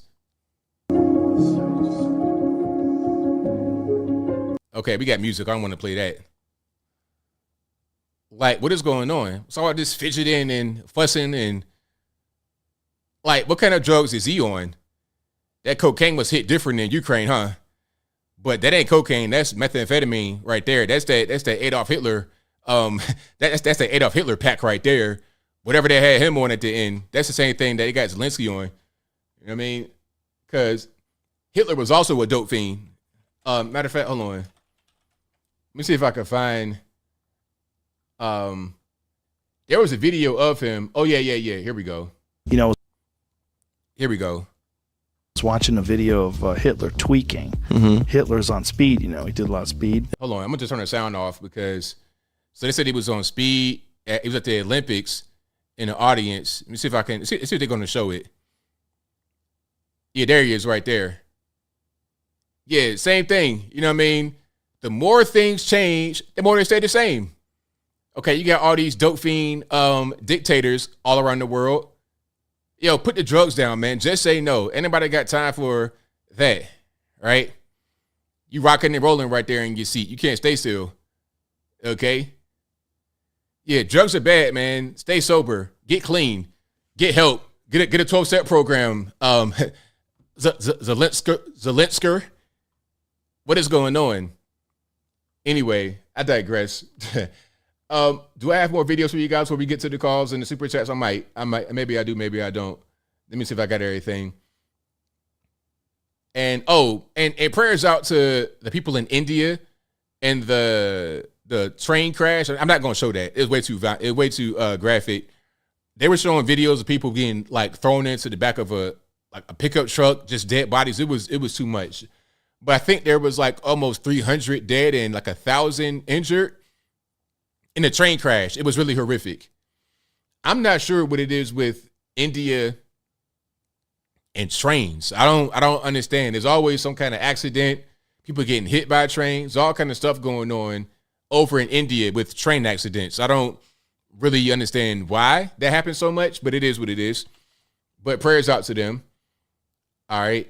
Now, wait a minute. There's one more video I got to show you guys. I probably have not shown it yet, but I got to show it. Oh, my goodness. This was golden. I may have shown it last time, but I'm going to show it one more time if I have not. So y'all got to just hang tight with me for a second. If you like what you're hearing so far, please give the video thumbs up. Oh, there it go. So this is a BBC interview with the leader of the, I think, ANC in South Africa. So he's talking about a political person, right? And so here's the background. We all know that South Africa is in the group called BRICS. That's Brazil, Russia, India, China, South Africa. They're having their own currency eventually to kind of, X out the West and do things on their own. And it's kind of an alliance, if you will, but not really an alliance. It's kind of like a consortium, a cooperative group. They work together and do certain things together economically for the most part, right? Now, South Africa is also part of the international, it's the ICC. Y'all let me know. The ICC, that's the International Criminal Court. So the ICC put a warrant out for Vladimir Putin to arrest him. Now, it's not that easy to arrest somebody, a head of state. That's not very easy. But the ICC wants South Africa to comply with their constraint to them and arrest Vladimir Putin. That's the setup here. Now, watch what my man says. He destroys this guy. I'm talking about destroys him. And watch to the very end. Y'all check it out. South Africa is a treaty member of the International Criminal Court. If Putin comes here in August as planned, your government will be obliged to arrest him. As head of the ANC, do you believe your government should and indeed will arrest Vladimir Putin? It was according to the ANC, we will want President Putin to be here even tomorrow. You would? To come to our country. But you would welcome Vladimir Putin here right now? Of course we will welcome. A man who is being investigated for war crimes by the International Criminal Court. We will welcome him to come here as part and parcel of BRICS, but we know that we are constrained by the ICC. Putin is a head of state. Do you think that a head of state can just be arrested anywhere? How many crimes have your country committed in Iraq? How many crimes have everyone else who's so vocal today committed in Iraq and Afghanistan? Have you arrested them? You're making a lot of noise about putting a state of working for peace between Ukraine and Russia, and you failed to resolve the war. Where are the weapons of mass destruction? Tony Blair went to Iraq and claimed that there are weapons of mass destruction. More than millions of people have died in Iraq and Afghanistan, and there are no weapons of mass destruction. We know what the war is about. Mr. Secretary General. Between Russia and Ukraine, we want peace. That's what is important, so that world can thrive. We don't have much time left. I don't got much time left now, huh? You want to kind of end it. Oh, we don't have much time left, Mr. Secretary. It's like, no. Wait a minute. Wait just 1 minute. When I'm cooking, when I'm telling the truth, all of a sudden we don't got that much time left. But if I was to say, oh, we're going to arrest Putin, we're going to put him in the gulag, big rocks, little rocks, you have all the time in the world. But when I'm destroying you, talking about you guys and your war criminals doing certain things, and y'all don't get arrested, all of a sudden you want to have some type of time constraint. It's ridiculous. But what he said right there was 100% facts. All facts. You ain't just going to arrest no head of state like that. And that's not really going to happen. I don't care about no ICC. They violate all kinds of all the time. Man, please, be for real. Oh, he tore him to pieces. Tore him to pieces. Tore him up. That was great. And to be clear, that's the interviewer from Great Britain. So England, UK, whatever, from BBC News. Tore him up. Yeah, that was amazing. Totally amazing. I might put that on my Instagram as a video, as a short video. And if you guys don't know, I am on Instagram. Where else am I at? Facebook, Twitter. You can find all my social media platforms on my website, anthonyblogan.com/contact. You can also find my email address there. My email address is all right there on the contact page. You also listen to a podcast right now. It'll be available on your favorite audio streaming platforms, whether that be Spotify, Google Play, Stitcher, Apple iTunes, etc. A link for that will be in the description box. All righty. Where can you find that video? It's a BBC interview. I got to put it on my Instagram page because it's not on my page right there. But if you want to search for it, it's a BBC interview with the chair of the ANC in South Africa. But beyond that, that's all I really have. I can't post a link for you guys right now. But I'm gonna put it on my Instagram page tomorrow. And y'all, please hold my feet to the fire on that. All right. So yeah, they definitely got to see that one. All right. And super chats on that. Let's get to those right quick. Then we get to the calls. The number to call, 434-658-1220. Again, 434-658-1220. All righty. Let's go to here. Let's go. That gets to Caius Proximus, who says Capitol law enforcement officers stopping their kids' choir was horrible. Oh, see, I didn't even know what was going on there. I saw the kids singing, but I didn't know what was happening. I thought they were just singing. I thought that might have been clickbait, but I didn't know that they stopped them from singing. I have that video, actually. Wait a minute. I know I'm late, but y'all give me a little bit of time. All righty. So let's play this video right quick. So these kids are at the Capitol singing, and the caption says, "Outrageous, U.S. Capitol Police silence children singing the national anthem." And shout out to Clown World for posting the video. Big up Clown World. If you're not following them on the Twitters, please do so at @clownworld_.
we got a cop right there creeping in the background.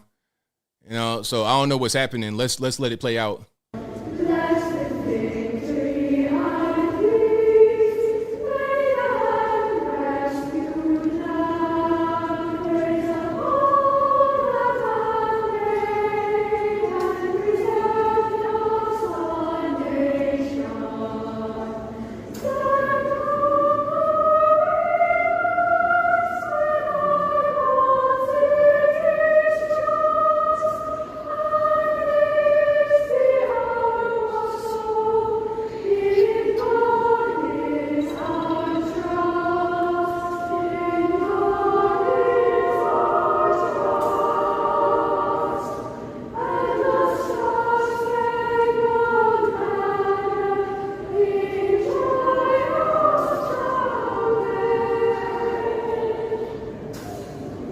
What in the world was that? What? So wait a minute. Was that a cop? Like, who is that? So she sent some random dude to go over there to stop him?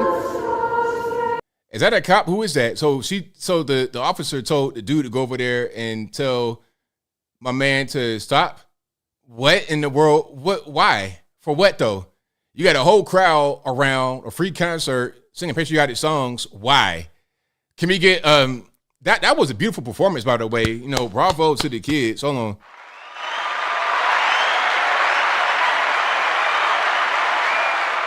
Bravo to the kids.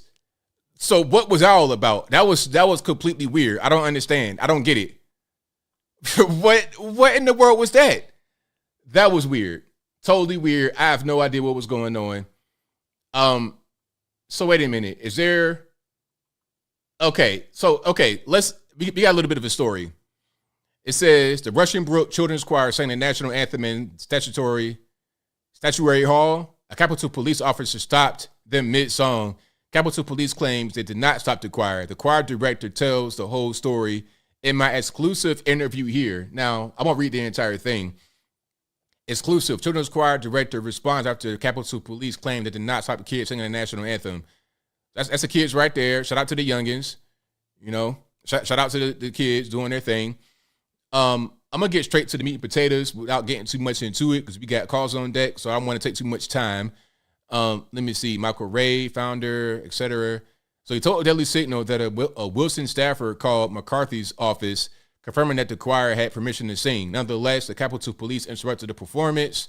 So they ain't just set up shop. They got permission to sing there. They asked to sing. They got permission, and then they sang. All right. Let me see. So they got permission. They could start singing. Let me see. And what else? So Rossbach said the female officer insisted that the performance is considered a demonstration and that demonstrations in the U.S. Capitol are banned. She later said some people were offended, though Rossbach doubted her claim. He said the officer could not have heard from people who claimed to be offended because her time was consumed with us. But what in the world? So weird. A demonstration. So look, they got permission to sing. Before they started singing, they confirmed they got permission and then began to sing. So if I got permission and we're singing patriotic songs, what are we even talking about? Ain't nothing else to discuss. I got permission. There should be an apology from the police rather than trying to say, oh, no, we didn't stop them. Ridiculous. Totally ridiculous. So they got invited by McCarthy. I might do a video about that, actually. I'm going to do a video about this. I'm going to do a video tomorrow about this particular thing right here today, for sure. Absolutely. Because we got limited time right now. I don't want to take up too much of the time for the calls and whatnot and super chats. But video coming tomorrow. I might do that after the show, actually, because that's crazy. Totally crazy. All right. And thank you for letting me know that Kai is posthumous. I appreciate you, man. Thank you for that. You get credit for giving me that good tip right there. Thank you for that. That video is coming out first thing tomorrow, 12:30. Because I'm going to do it after I get off the show here. All right. So let me go back to super chat. So keep on rocking here. And if you like what you're hearing so far, please give the video a thumbs up. All right. And he also says, what's my take on the Foxx Town Hall? I think I already said that. And I think it's another band account who says, what a conservative white lash against LGBT stop. White lash. That's funny. That's that Van Jones thing. Rebel Without a Reason says, Tennessee drag ban has been ruled unconstitutional so they can shake Butts and well, I ain't even gonna say that one, but yeah, I get your point there. They can shake their stuff in front of kids now without consequences. Yeah, that's going to be a Supreme Court issue in my opinion, because I think that might have been a lower court judge that said that. It wasn't a Supreme Court issue. We're going all the way to the top. We're going to my man Clarence Thomas. We're going to everybody to make sure that this whole thing gets the proper ruling. Thank you to Justice Kingsword for being a member who says, whoa, hi, y'all. Appreciate you for that. Thank you to Michael Critchlow who says, did you hear about the guy from Virginia Beach who won $1 million playing the lottery? What advice would you give to someone who comes into that kind of money suddenly? He took the lump sum option. Move. Move, because if you're from the beach, people know who you are, they know where you live at. Move away. Go somewhere else, man. Go to Texas. For real, I'm dead serious. Move. And do not feel obliged to take care of your whole family. If you got $1 million lump sum, that's going to be like $400,000 at best, because they're taking lump sum fees out. Then they're going to take taxes. You're going to have 400 bands at best. That'll get spent up immediately. You try to buy a house with that, you're going to be back broke again. So move and keep working. Don't stop working, because 400 bands is a lot of money, but it ain't that much money. Keep on working and move. Thank you to Tony Montana, who says the Africans definitely need a chunky Marxist watching them. Thank you to Hail Mary, who says, here's some money. Thank you for that. Thank you to Ian Kinney, who says, San Francisco almost passed a measure to allow police to use deadly force robots. They put a hold on it, though, for now. Thank you to Stacey D for being a member and the ABL superstar. Thank you to Zedicious Kingsword, who says, every day I leave my house secure. How long can I leave a piece with one in and on safe? Good question. Thank you to Aaron Bethay, who says, regarding the AI drone, this has DARPA written all over it. DOD has been working on this since the mid-1990s. I spoke with programmers that bought prototype self-driving vehicles to the Pentagon. What they can do is scary. I believe you 100%, boss. Thank you to Wolfgang Dio, who says, 34th anniversary of Tiananmen Square massacre in China right now. Down with the CCP. And happy Deadliest Sin Month. Leviticus 18:23 goes next. Thank you to Wolfgang Dio again, who says, a triangle is one shape with 3 points. Whether we look at 1 point or all, it is still the same Trinity. Happy Trinity Sunday tomorrow. Thank you for that. That's a Father, Son, Holy Spirit. Did I get that right? Shout out to all the Christians. Thank you to Ian Kenny, who says, that's the Uri interview with G. Edward Griffin. You should watch his lecture at UCLA Berkeley in 1983 under the name Thomas Schumann, where he goes into greater detail of collapsing the United States. Thank you to Ian Kenny again, who says, did you get a chance to read Color, Communism, and Common Sense? That book should be in every American's home, especially Black Americans. No, I have not.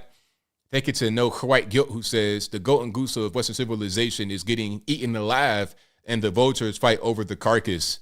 Thank you to Monique Price, who says, thanks for your hard work as always. Thank you for that. I appreciate you. Thank you to Not Provided, who says, just tuned in. Don't mean to bother you too much, but that I cover. I did not cover that story about the guy crashed. I don't have enough time, unfortunately, but thank you for that. Thank you to your Herb X Overland, who says, shout out from Central Oregon, where normal Oregonians are at. Most of the state is conservative. Thank you for that twice. I appreciate you. Thank you to Rebel Without a Reason, who says, I bet money that Trump will have them kids singing either at his inauguration or his next rally. He should do that. Thank you to Jeanine Jones, who says the kids were invited by McCarthy. Yes, indeed. Gonna do a video about that immediately. All righty. Let's get to the calls. The number to call, 434-658-1220. Again, 434-658-1220. I know I'm late, but blame the white man. It's not my fault. And there's also an email in the description if you want to get on through audio and video, and be right here in the bottom left-hand corner of the screen. That'll be available as well. Let's go ahead and get rocking and rolling. All righty. Let's go ahead and keep it moving. And hopefully Skype works right. And we will do that. Okay. You probably already got a problem here with Skype. Here we go. Always. Okay. Now, all right. Okay. We're in business now. Okay. We think we're good. Let me go ahead and get my Skype tightened up right quick. There we go. 818, you're on the line. Who am I speaking to? Hey, ABL, this is Mike in California. All righty, man. What's happening? I was calling because earlier when you were talking about like the connection of devices and how they can do things. Yeah. I don't know if you remember in January, I'm looking at the headline. It says, robot vacuum cleaner took pic of woman on toilet that ended up on Facebook. Wow. No, I didn't see that. So when you were saying that, I was thinking, now when they say like all these devices are getting smarter with all these cameras, even those Teslas, and the amount of data that it's collecting like visually, I don't think people realize that their whole life is being recorded in one fashion or another. They have no idea. Like they think that these devices give them a lot of, it's more convenient and they're giving them security, but really there's an open window to their entire lives and they have no idea what's going on. And like you were saying earlier, the iPhone or the smartphone, it's the pinnacle of that because it has all kinds of sensors like GPS and how fast you're going. And I heard Google knows when you're in a car. Oh, yeah, definitely. They have all of that. I mean, it can detect your gait when you're walking, everything, like the whole thing. I mean, even with, they have these things for insurance where they can, they can track your car to see if you're braking a lot, how fast you're going. Well, they have an app for that now. There's no need for the little device anymore to put in your dashboard. They could just put an app on your phone and they could tell all the same things that the little device could do that's physically in your car. You have your phone on you. It knows how fast you're going. It knows where you are. It knows if you brake hard. It knows everything. That's a big wow. It's almost like our forefathers would be rolling in their graves if they knew the amount of intrusion that was in our lives. It's crazy. It's totally crazy. But people, they invite it because it's convenient, but they don't understand how much you're giving up. Like what people give up in the name of convenience or saving money is more than it'll ever be worth. Another topic I wanted to talk about was the sandbag and how quick when Biden fell, how quick, like a Terminator robot, he pointed to that sandbag. Like he already was looking for the excuse. Oh, yeah. I mean, because it's happening so much. He can't, at a certain point, he's got to try to figure out a way to make it not be his fault. It's always something. Okay, it was the wind. It was the stairs. It was the sandbag. It was something. It was a bicycle. It was a pedal on the bicycle. It's always an excuse. But maybe he's just old and he's having a hard time moving around. It happens. Well, especially because what they did to Feinstein, pushing her around in that wheelchair, and that is Nancy Pelosi's daughter. Like, come on. Yeah, it's a mess. It's crazy. Well, thank you very much, ABL. I love the show, and I love the cast of characters that call in, including myself, and great job. Thank you. Thank you for the call, man. Definitely appreciate it. Okay, bye. All right, shout out to the caller. Great call. And let's keep on rocking and rolling here. Let's go. You're line speaker to 617. Hey, what's up, baby? Up, man. What's going on? Yeah, hey, why you keep saying that the migrants there in Chicago, they're illegal? Why you keep saying that? Why you keep using the word illegal? Because they're here illegally. They shouldn't be here. But they came to the port of entry. They check in with the border patrol, the asylum seekers, and under the law, they are allowed to stay in the country until they could verify their cases through the process, to the federal process, right, to the courts. Okay, so what's the percentage of those that actually go to their court date? They get a court date. I don't know how. Okay, all right, okay. So, but that doesn't matter because it's the law. Okay, that's right. You have a law in place, and the law says, excuse me, the law says you got to go to your court date when you're given the court date, but the majority of them, overwhelmingly so, do not go back to the court date. So don't cite that law stuff. I don't know that, and you don't know that. Yes, we do. Yes, we do know that. We have data on that. Yes, we do. You have know any that. data on that? Yes, we do. I could pull it up, but I don't got time right now. Okay, I don't have time right now. We don't got all day. We don't got all day. But everybody, excuse me, sir. Excuse me. But everybody knows that the majority of them do not show up for the court date. That's a well-known fact, and don't pretend like it's not a well-known fact. But I don't go know. ahead. I don't know. I don't have any data. I don't like to talk about when I don't have data. Okay, but go ahead.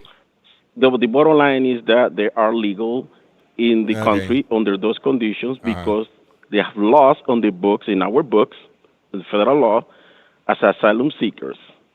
And we have other laws that are adjusted status to be in the country temporarily. Right? So they are not illegal as you're making a claim. Well, I'm gonna still say the same thing I say because I know what it's going to be. They're going to be here. They're not going to the court date. They're going to be here illegally. That's the whole thing. But that's another story. But everybody knows that. Everybody knows that. It's not even nothing to really talk about. So, ain't no point. Is if you could down that hill, but it's really pointless.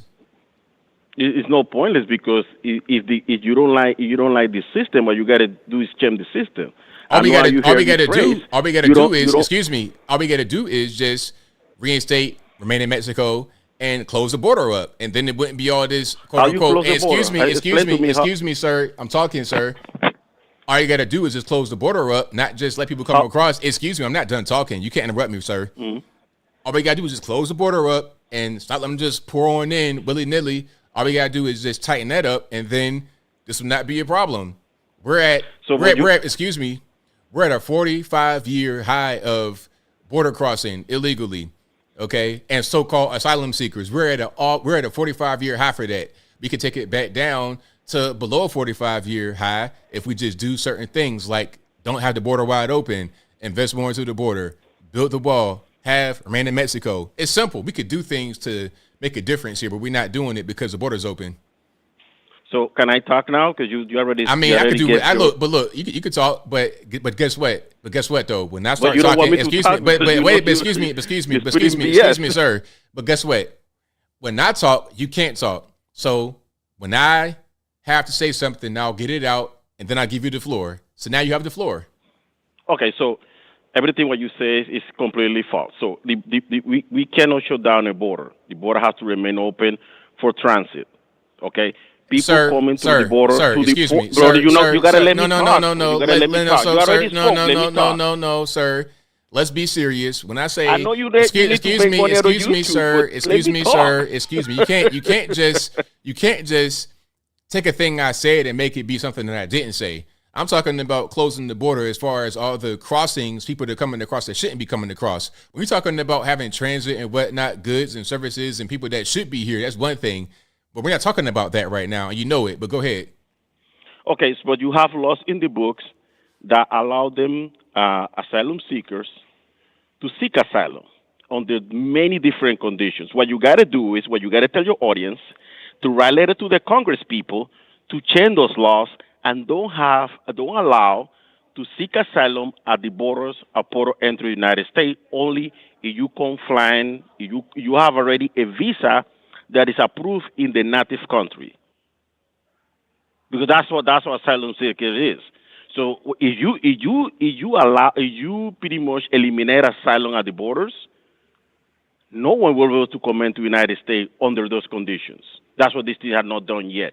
Now, what the executive order should have done. I'm just speculating. I'm not a lawyer. So maybe reduce the amount of applicants that you should take. I think that's what Biden already did, and turn away some of those people. But it is not the problem. Is not the border itself. It's the laws in place. So what you got to tell is write a letter to your Congress people to change that. That's what you should be telling your audience.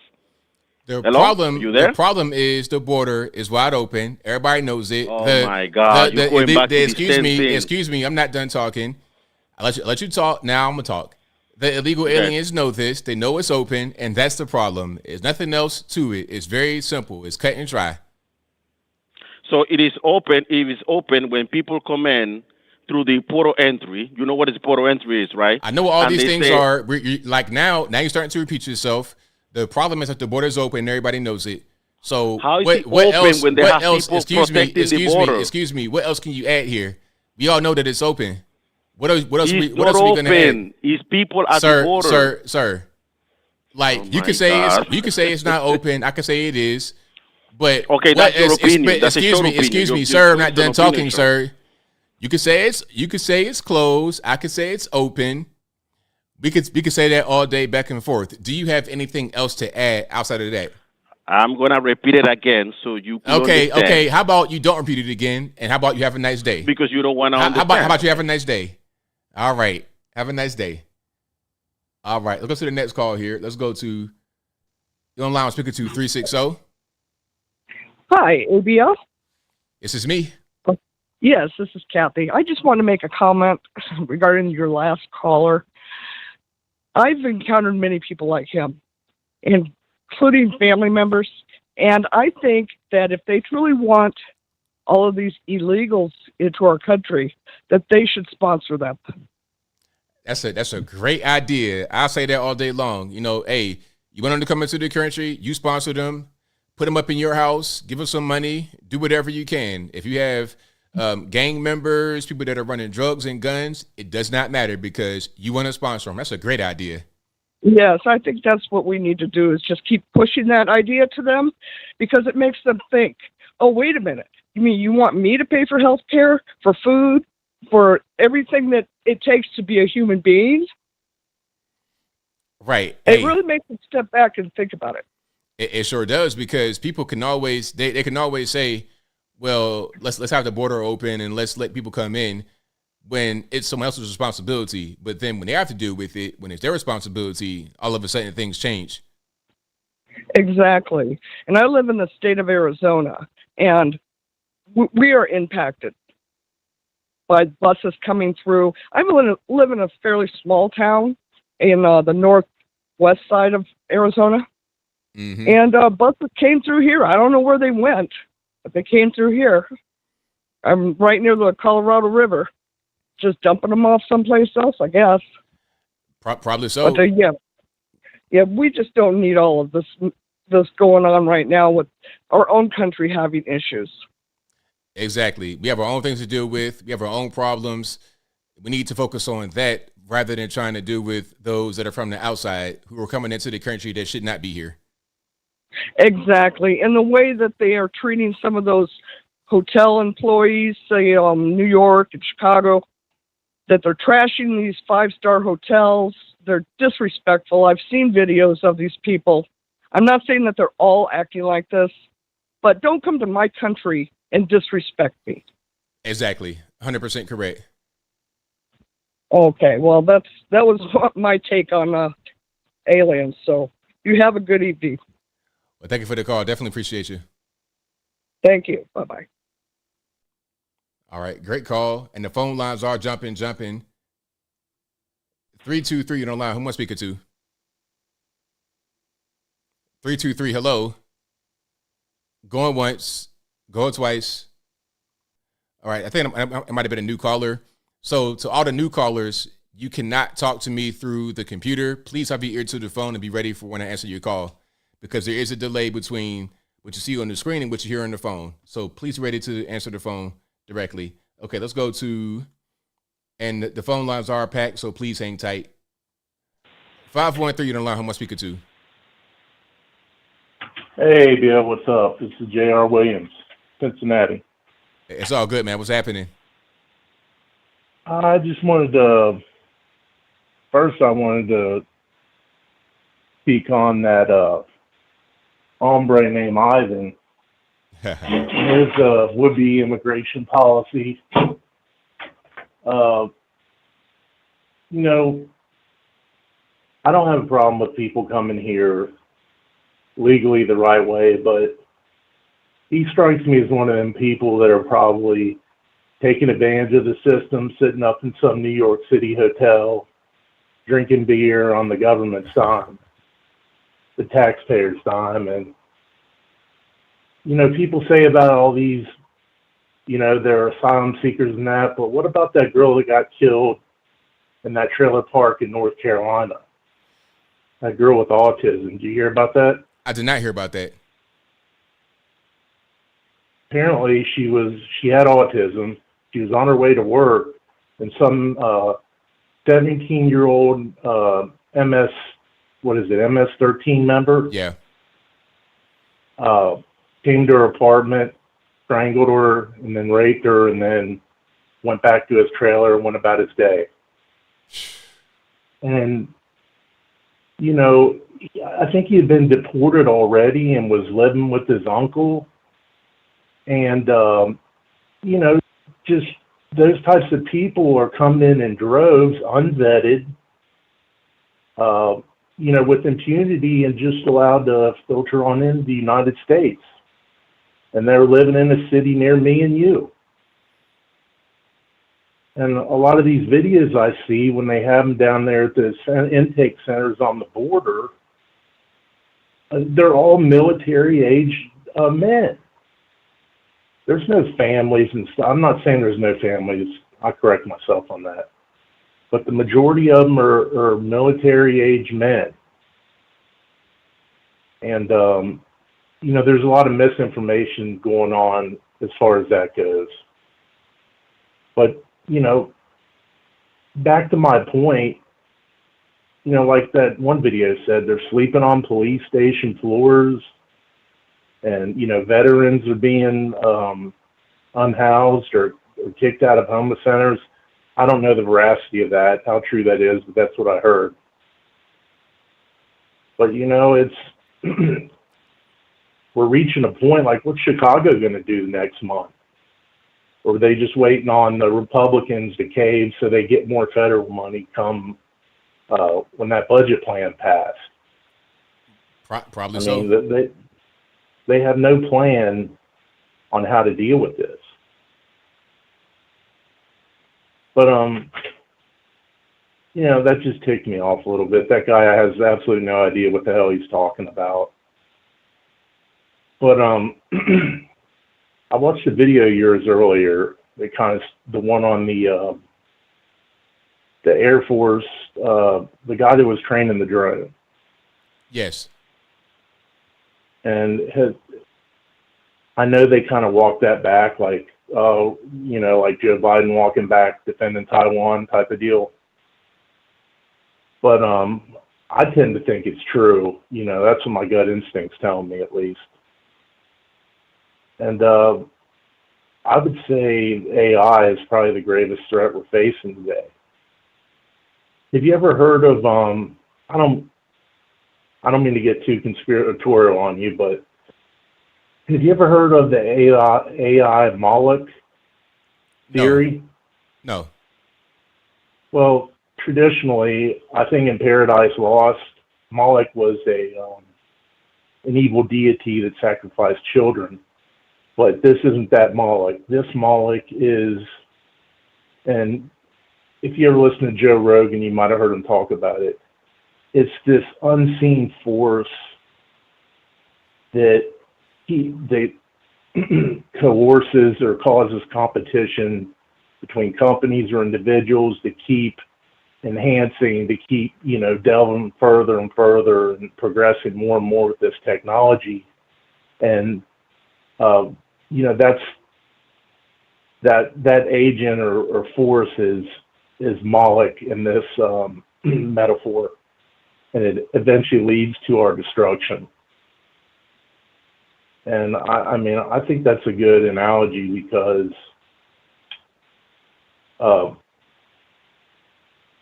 you know, with AI or artificial general intelligence, we let me give you another. Well, I got time constraints. I got a little bit of time, so I got to get to some more calls actually. So thank you for your call, man. I definitely appreciate you. All right, yeah. All right. All right, shout out to the caller. Yeah, but AI can be kind of crazy for sure. Calling on loudspeaker 2541. Hello. Can you hear me? Yeah. All right, man. What's going on? Hey, just first time caller. Love the show. yeah, Biden fallen. That's kind of, kind of routine. But when they don't tell them what to do and stuff, this is kind of crazy. But anyways, Jimmy Foxx, that guy, he, I know people that are, took the jab and ended up with the same thing. So, I don't discount that at all. So It makes sense, but I think it might be the first time that we've seen a very high-profile person have this situation happen. I mean, there have been others who have been celebrities that have had a situation like this. I think Danny Bonaducci got injured by the vax, but like a really high-profile person right now, I think he might be the first. Speaking about Jamie Foxx, and hopefully he'll recover. But I mean, it remains to be seen. Yeah, for sure. The rogue guy AI thing, I was thinking, that could be kind of like a false flag, kind of like they can blame it on stuff when things happen. Well, that's possible. Yeah. Anyways, first time caller, love your show. I've been following you for a long time. First time when I got on YouTube, and really appreciate you taking my call. And God bless you and all the audience members. Thank you. Thank you for the call, man. I appreciate you.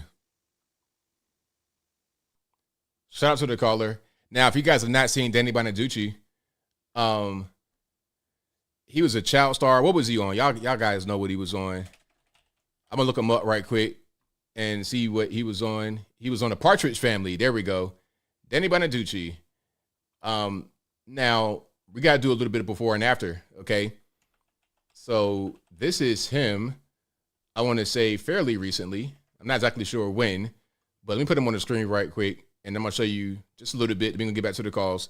So this is him right here, kind of recently, maybe within the past few years, about 4 or 5 years, maybe. This is him, like modern times. Danny Bonaducci, right? He was a child star on the Partridge Family in the 70s, okay? Now, he got the shot back in 2021, all right? That's him right there on the left. He got the shot. And now he has a severe brain injury. Medical leave from the radio show, trying to get a diagnosis. And this caption says, C-19 recipient, radio host, and former child star Danny Bonaducci announced Friday he's having brain surgery on Monday after a medical leave temporarily took him off the air in May 2022. According to TMZ, who interviewed Bonaducci, he has seen hundreds of doctors about a mystery illness, only to be fully diagnosed with hydrocephalus in May. Hydrocephalus is a neurological disorder caused by abnormal buildup of cerebrospinal fluid in the ventricles cavities deep within the brain. This excess fluid causes ventricles to widen, putting harmful pressure on the brain's tissues. So what happened? Anyway, let's keep on rocking. 434-658-1220. 618, you're on the line. Who am I speaking to? Hi. Can you hear me well? Hi. Yes, I can. All righty, what's going on? Well, I was going to talk about several other things, but I think what has happened to me lately is exactly what we are going to be facing with the amount of illegals in the country. I mean, it's the size of the city of Chicago. That many millions of people coming in. What happened to me is my job got bought out and I went to file for unemployment. 57 years old. I couldn't get it. Not only could I get it, somebody else is already receiving unemployment in my name. Push comes to shove, I have to show who I am. It's been 2 months, no resolution in sight. I go to the Social Security office to get my Social Security benefits because I have retirement benefits from there. And they did not do what they said they did. They put it on a card that was lost or stolen 3 years ago. Then I go back to the Social Security office And this week, they told me under the radar that the Biden administration, it's a nightmare, a complete and utter nightmare, but they're not allowed to tell people this. I worked in the mental health field for a long time, and now I'm just so burned out. I can't even fathom exactly what's going on. But all the group homes, they are not a solo home anymore. They are considered, quote unquote, assisted living. And during COVID, some of the patients that are staying there were dressed up in drag queen clothes, complete with Dorothy of Oz, bows in their hair. I got hired onto this group home. Somebody else just came in from the same large establishment we both worked at formerly, and she asked me about it because she was there during the day and was cleaning these guys' rooms, and she saw these glitter bows and stuff like that. So fast forward, I come in one day, and now we have a rampant problem of male-on-male rape that's going on in these homes. And they were raping Down syndrome people, and these are pedophiles that were in this legal system in prison, but for some kind of technicality, either mental illness or mental retardation, now they were in Scylla homes, but now they're assisted living. So they're raping a man that has the age mentality of 1 year and 1 month old. I'm not allowed to say anything, report it, or anything else. And they asked me, well, did he cry out? Oh my God. Did he say stop? Did he say stop? And I'm like, no. I said, you could ask, we'll say Joe. I said, you could ask Joe if he would like a roll of paper towels for dinner tonight with gravy on top. And he'd say, yeah. Right. And this is going on across the Illinois state. It's perverse. It's unbelievable. I saw evidence in the files. They're ballot harvesting. And how can they harvest ballots? This is a question for you. I would like to know, how can they harvest ballots now of people that have a year-old mentality, year and 1 month old, 13 months old, but they're allowed to vote now? These people don't even, they don't even have control over their finances. They have a court-ordered, supervision of somebody that manages their estate that's set up by the state. Right. This is, it is so far gone. I just had to walk away. I went to work, working for Continental Tire right now because you just can't win. It's unbelievable what's going on here. And all these people coming in the country, who's going to teach these people?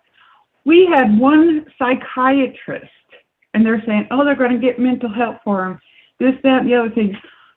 We had one doctor of psychology in Southern Illinois.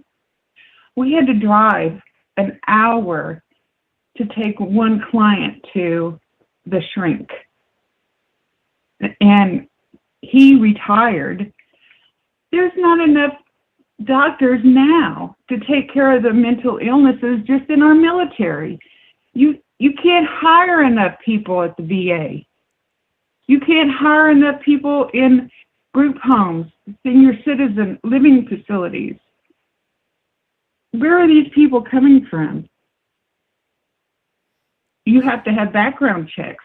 Yeah. I work for the Federal Bureau of Prisons. Well, I'm sorry. You I'm have sorry. to- I have to interrupt you because I got like limited time. This is a really good call. Yeah. But I have a few more calls I want to get to. Thank you for your call. I appreciate you. You're welcome. Thanks. Shout out to the caller. Wow, that was good, but I just got so many calls. So I got to be a little bit fair. Thank you to you guys for being here. You guys are the best audience anywhere on these internets. If you like what you're hearing so far, please give the video a thumbs up. 601, you're on the line. Who am I speaking to? Hey, ABL, this is OC calling from Ohio. All righty, what's going on? I'm good. How are you? I'm well. So, about that Jamie Foxx thing, I was just thinking, and I don't like watch TV or even go online that much, but do you remember when Justin Bieber had some weird thing going on? Do we ever know what happened with that? I remember what happened. Like he had some type of facial paralysis. It might have been Guillain-Barré or something. And I guess he just said it went away. I don't know exactly what happened, how he got it fixed. But yeah, I didn't really see a follow-up to how that got resolved. Yeah, because I thought it might have had something to do with the vax, and they gave it another name. But I was just thinking about that now that Jamie Foxx has something going on. Yeah, I think Jamie Foxx may have something a little bit more serious because Justin Bieber, his was just kind of weird looking, but it wasn't that bad. He was still able to kind of move around and talk, and he could still speak to people, even with the droopy eye or whatever he had, the Guillain-Barré, facial paralysis, Bell's palsy. But I think Jamie had something a little bit more serious going on to the point where it might have been life or death, in my opinion. Right. Well, I guess we just have to wait and see what comes out. The other thing I wanted to touch on was that what I guess his name is Ivan, what he was talking about. So people like him, I noticed in the last election, for example, one of Biden's campaign promises was he would grant asylum. Sorry, not asylum. What's it called? When you forgive a crime or whatever. You're talking about amnesty. Yeah. Amnesty is what it's called. Yep, to illegal immigrants, and I think that's still on people's minds, like all these illegal immigrants. And I know family that had illegal immigrants here voted for Biden for that specific reason. And I mean, he's halfway through his term, and I know it's not going to happen. I try to tell people this will never happen, but I think that's one of the reasons why we have an issue with the border is people are still hoping that's going to happen. Yeah, I believe so. And I think they're going to try to do something like that on the left. They're going to try to angle to that. If they're able to get power of all branches of government, they'll try to push for amnesty. That's the next thing. And that's why the border's wide open right now. So it could be a big rush. It could all come in, and then they'll grant them blanket amnesty. That'll probably be the next thing coming up. Right. All right. Well, that's all I got to say. So thanks for the show. You're doing a good job. Have a good night. Thank you for the call. Appreciate you. Bye. All right. Great call. Thank you guys for being here. You guys are the best audience anywhere on these internets. If you like what you're hearing so far, please give the video a thumbs up. Like the video, share the video, do all that good stuff. That'll help me out tremendously. Let's go to, all right, can we get to 425 here online? Who am I speaking to? Hi, ABL. Good evening. All righty, what's going on? Hi, I didn't think you were going to answer. I've been trying to call in for a little while now. I had a question about something a guy said earlier on your show about how scary it is that they're watching us through these devices. Yes. And I noticed that I see things online, like on Instagram and YouTube, about related to stuff that I've been thinking about. And I just think it's really weird because I don't have a way to explain it.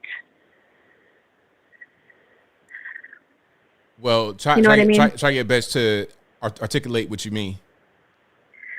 Well, for example, I was watching a movie. It was one with Jim Carrey called Ace Ventura: Pet Detective about 2 weeks ago, and the following day, I was watching one of Ben Shapiro's posts on YouTube. I forget what the title of the video was, but you know how they crop the thumbnail and post it on YouTube? Yes. That Ben Shapiro's thumbnail was suddenly cropped so that Jim Carrey's picture was on the thumbnail along right beside him. And I mean, that's what I'm talking about. It's like different situations like that come up where that just don't make any sense. And I feel like they're inside of our head somehow. I can't explain it. Yeah, I mean, does that make sense? I understand what you mean. I've heard about things like that happening before. People just say it's like your psyche, you thinking about it and then you seeing it. But I don't really know how to explain what you're feeling. But I have heard people say that before. But I just don't really know all the psychology or the technical part of it. It's like it happens so commonly now. It's like almost every day that it happens. At first it was really slow, and now it's starting to happen more. And I'm sure I'm not the only person this is happening to. It's like I could be thinking about something, I don't tell anyone about it, and then all of a sudden, there you go. I see it on Instagram. It's so creepy. It's so weird. It leaves me speechless. Now, and I'm gonna tell you this right here. Mm-hmm. I don't mean to interrupt you, but I'm gonna tell you this: the algorithms are very smart because if you are browsing in a certain way that you're thinking. So when you do certain things, certain activities on your phone, the algorithms they're so smart. They kind of understand what's going on. Many years ago, they said the algorithm detected when a woman was pregnant before she knew she was pregnant, because it started serving her ads for baby strollers and carriages and whatnot. She went, took a test, and found out she was pregnant. Before she even knew, the algorithm knew because of her patterns and her behavior. It just kind of knows what's going on. In many ways, when you're on the internet, when you're on your phones and your devices, it may know you better than you know yourself. It could predict certain things that you're going to do because of it is predictive in your pattern and your behavior. This is why AI is so dangerous, because it can also learn these patterns that the algorithms know and take it to another level and learn you to the point where it can predict what you're going to do from day to day. Your phone, it knows how you're walking, how you're talking, your patterns and everything. So it develops a profile on you. That's my opinion about what's going on. Well, ABL, I understand what you mean. I do. But what I'm talking about is something else entirely different. It's like they're able to read your mind because they show you what you've been thinking on Instagram. That's how intense it is. I understand what you're saying. I totally get what you mean. We're saying the same thing. But what I'm trying to tell you is the way that you do certain things, the algorithm knows what you are thinking about based on your behavior. It can detect certain things because it'll see patterns that others do. And you got to understand, the human mind is not that much dissimilar from another human mind across the world. We're all human beings. We're all very similar to each other. So when you have millions upon millions of people every single day browsing, doing certain things, clicking on certain things, they know patterns. So when you're browsing a certain way at certain times of the day, and also when, let's say if it's a network TV movie that comes on at a certain time, they know if you're at home at a certain time. It's very, very intelligent, very, very smart, more than what you would ever know, because it's hard for you to fathom a thing that your mind can't do itself. So that's what I'm saying. It knows those things about you. So when you open your phone and you see anything, it's like, I was thinking about that. How was it right here, right now? The algorithm predicted it because of what you're doing on your activity already. You see what I'm saying? It's the algorithm. I do. Is the algorithm able to read minds, though? Is it able to read our thoughts? Is that intelligence? I mean, I don't think so, but I think do they have that? I think what I'm telling you is that it can predict your behavior. But I understand what you mean. But I think that's just my opinion about it.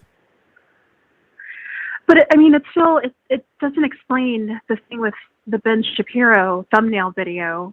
Like all of a sudden, like literally, was it the next day? He posted a thumbnail with Jim Carrey's photo, and then he was right beneath it. His picture was right beneath the thumbnail. It's a split in half thumbnail. And I was just watching that movie. And what does Jim Carrey have to do with Ben Shapiro videos? You know? Okay. That's what I mean. It's like something is is something as like reading my thoughts, and it's just, I don't know. It's like, I can't explain it. I feel like we're in some kind of simulation or something, some sort of computer generated program. Well, I mean, I'm not sure what to tell you beyond that, but thank you for your call. I appreciate you. Okay, thank you. Bye-bye. All right, shout out to the caller. Let's keep on rocking here. It's like something is 773, you don't learn who I'm speaking to. ABL, thanks for fitting me in. It's your retired Chicago police officer friend. You were reading my mind because I was just about to bring that up. See, I think that people think of AI or this algorithm or this technology listening and tracking what you're doing as a bunch of like FBI agents with headphones on paying attention to what you're doing. It is a mathematical algorithm. It's smart. It's smarter and it's quicker than anybody or anything could ever be. So it tracks every keystroke that you do, everything that you watch on cable. It's all connected. And, you know, everything that you watch, everything that you click on, everything that you search, everything that you buy, it's able to track that without having a human being watching it. So it seems like it's a parlor trick. It seems like it's reading your mind, but what it's doing is it's reading your behavior. It's reading your day-to-day, comings and goings. I said that about the cloud. You know, people say, oh, put your stuff in the cloud and you'll never lose it. Your phone list and everything else in the car. Your phone's connected to the car. This is what this technology does. This technology is able to track you. And if I may, ABL, a little more personal, those cameras, the police cameras that we now have as policemen, those cameras are always listening to you. They're always recording. When we press the camera, all that it's doing is it's bookmarking the event. So when I go to a call of a burglary, I hit the camera and it bookmarks that event. But it is always recording from the time you take it off the charger and turn it on to the time you take it off your body and put it back on a charger. It's recording to a hard drive. Now, no one is going to sit there and watch all that, minute by minute footage. But believe me, if I'm accused of raping somebody as a policeman, or I'm accused of stealing drug money as a policeman, or some other corruption, then Internal Affairs will go get my camera and they will download that hard drive with my minute by minute information on there. The thing that I did minute by minute, day by day, while that camera was attached to me. And it's the same thing with the Ring camera and everything else with Alexa. In order for you to say, Alexa, how old was Joe Biden when he first you got elected? Well, it's listening to everything you're doing. Otherwise, it wouldn't be able to hear you say, Alexa, tell me this or tell me that. So that's what people don't understand, I don't think, or they, it's kind of hard to get a concept on it. It's always watching what you're doing. And that's just the fact. That's the way of the world nowadays. It's 1984. We're being watched at all times. It could be innocuous or it could be, done with ill intent. It all depends on what people do with that information, ABL. I'd like to say one more thing, if I may, because of what's happening in Chicago. See, here's the thing in Chicago, around the world, not around the world, but in our country, they are going to find the money for these illegals. And I know Ivan doesn't like to say illegals, but that's exactly what they are. Just because this particular administration lets them cross the border, there is in our law, you can't just flood into our country.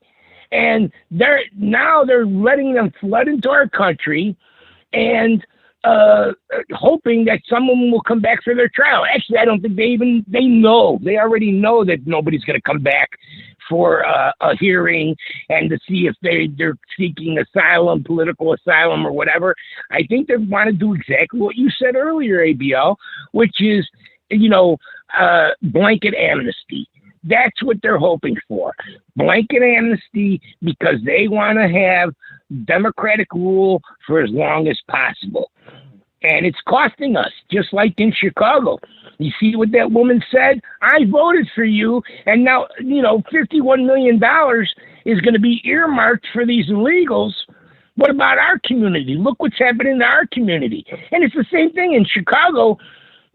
We have a deficit for our pension as city workers, other problems that we need money. We need money, but yet they're going to find money to have these illegals, and that's what's happening, and that's really what they are.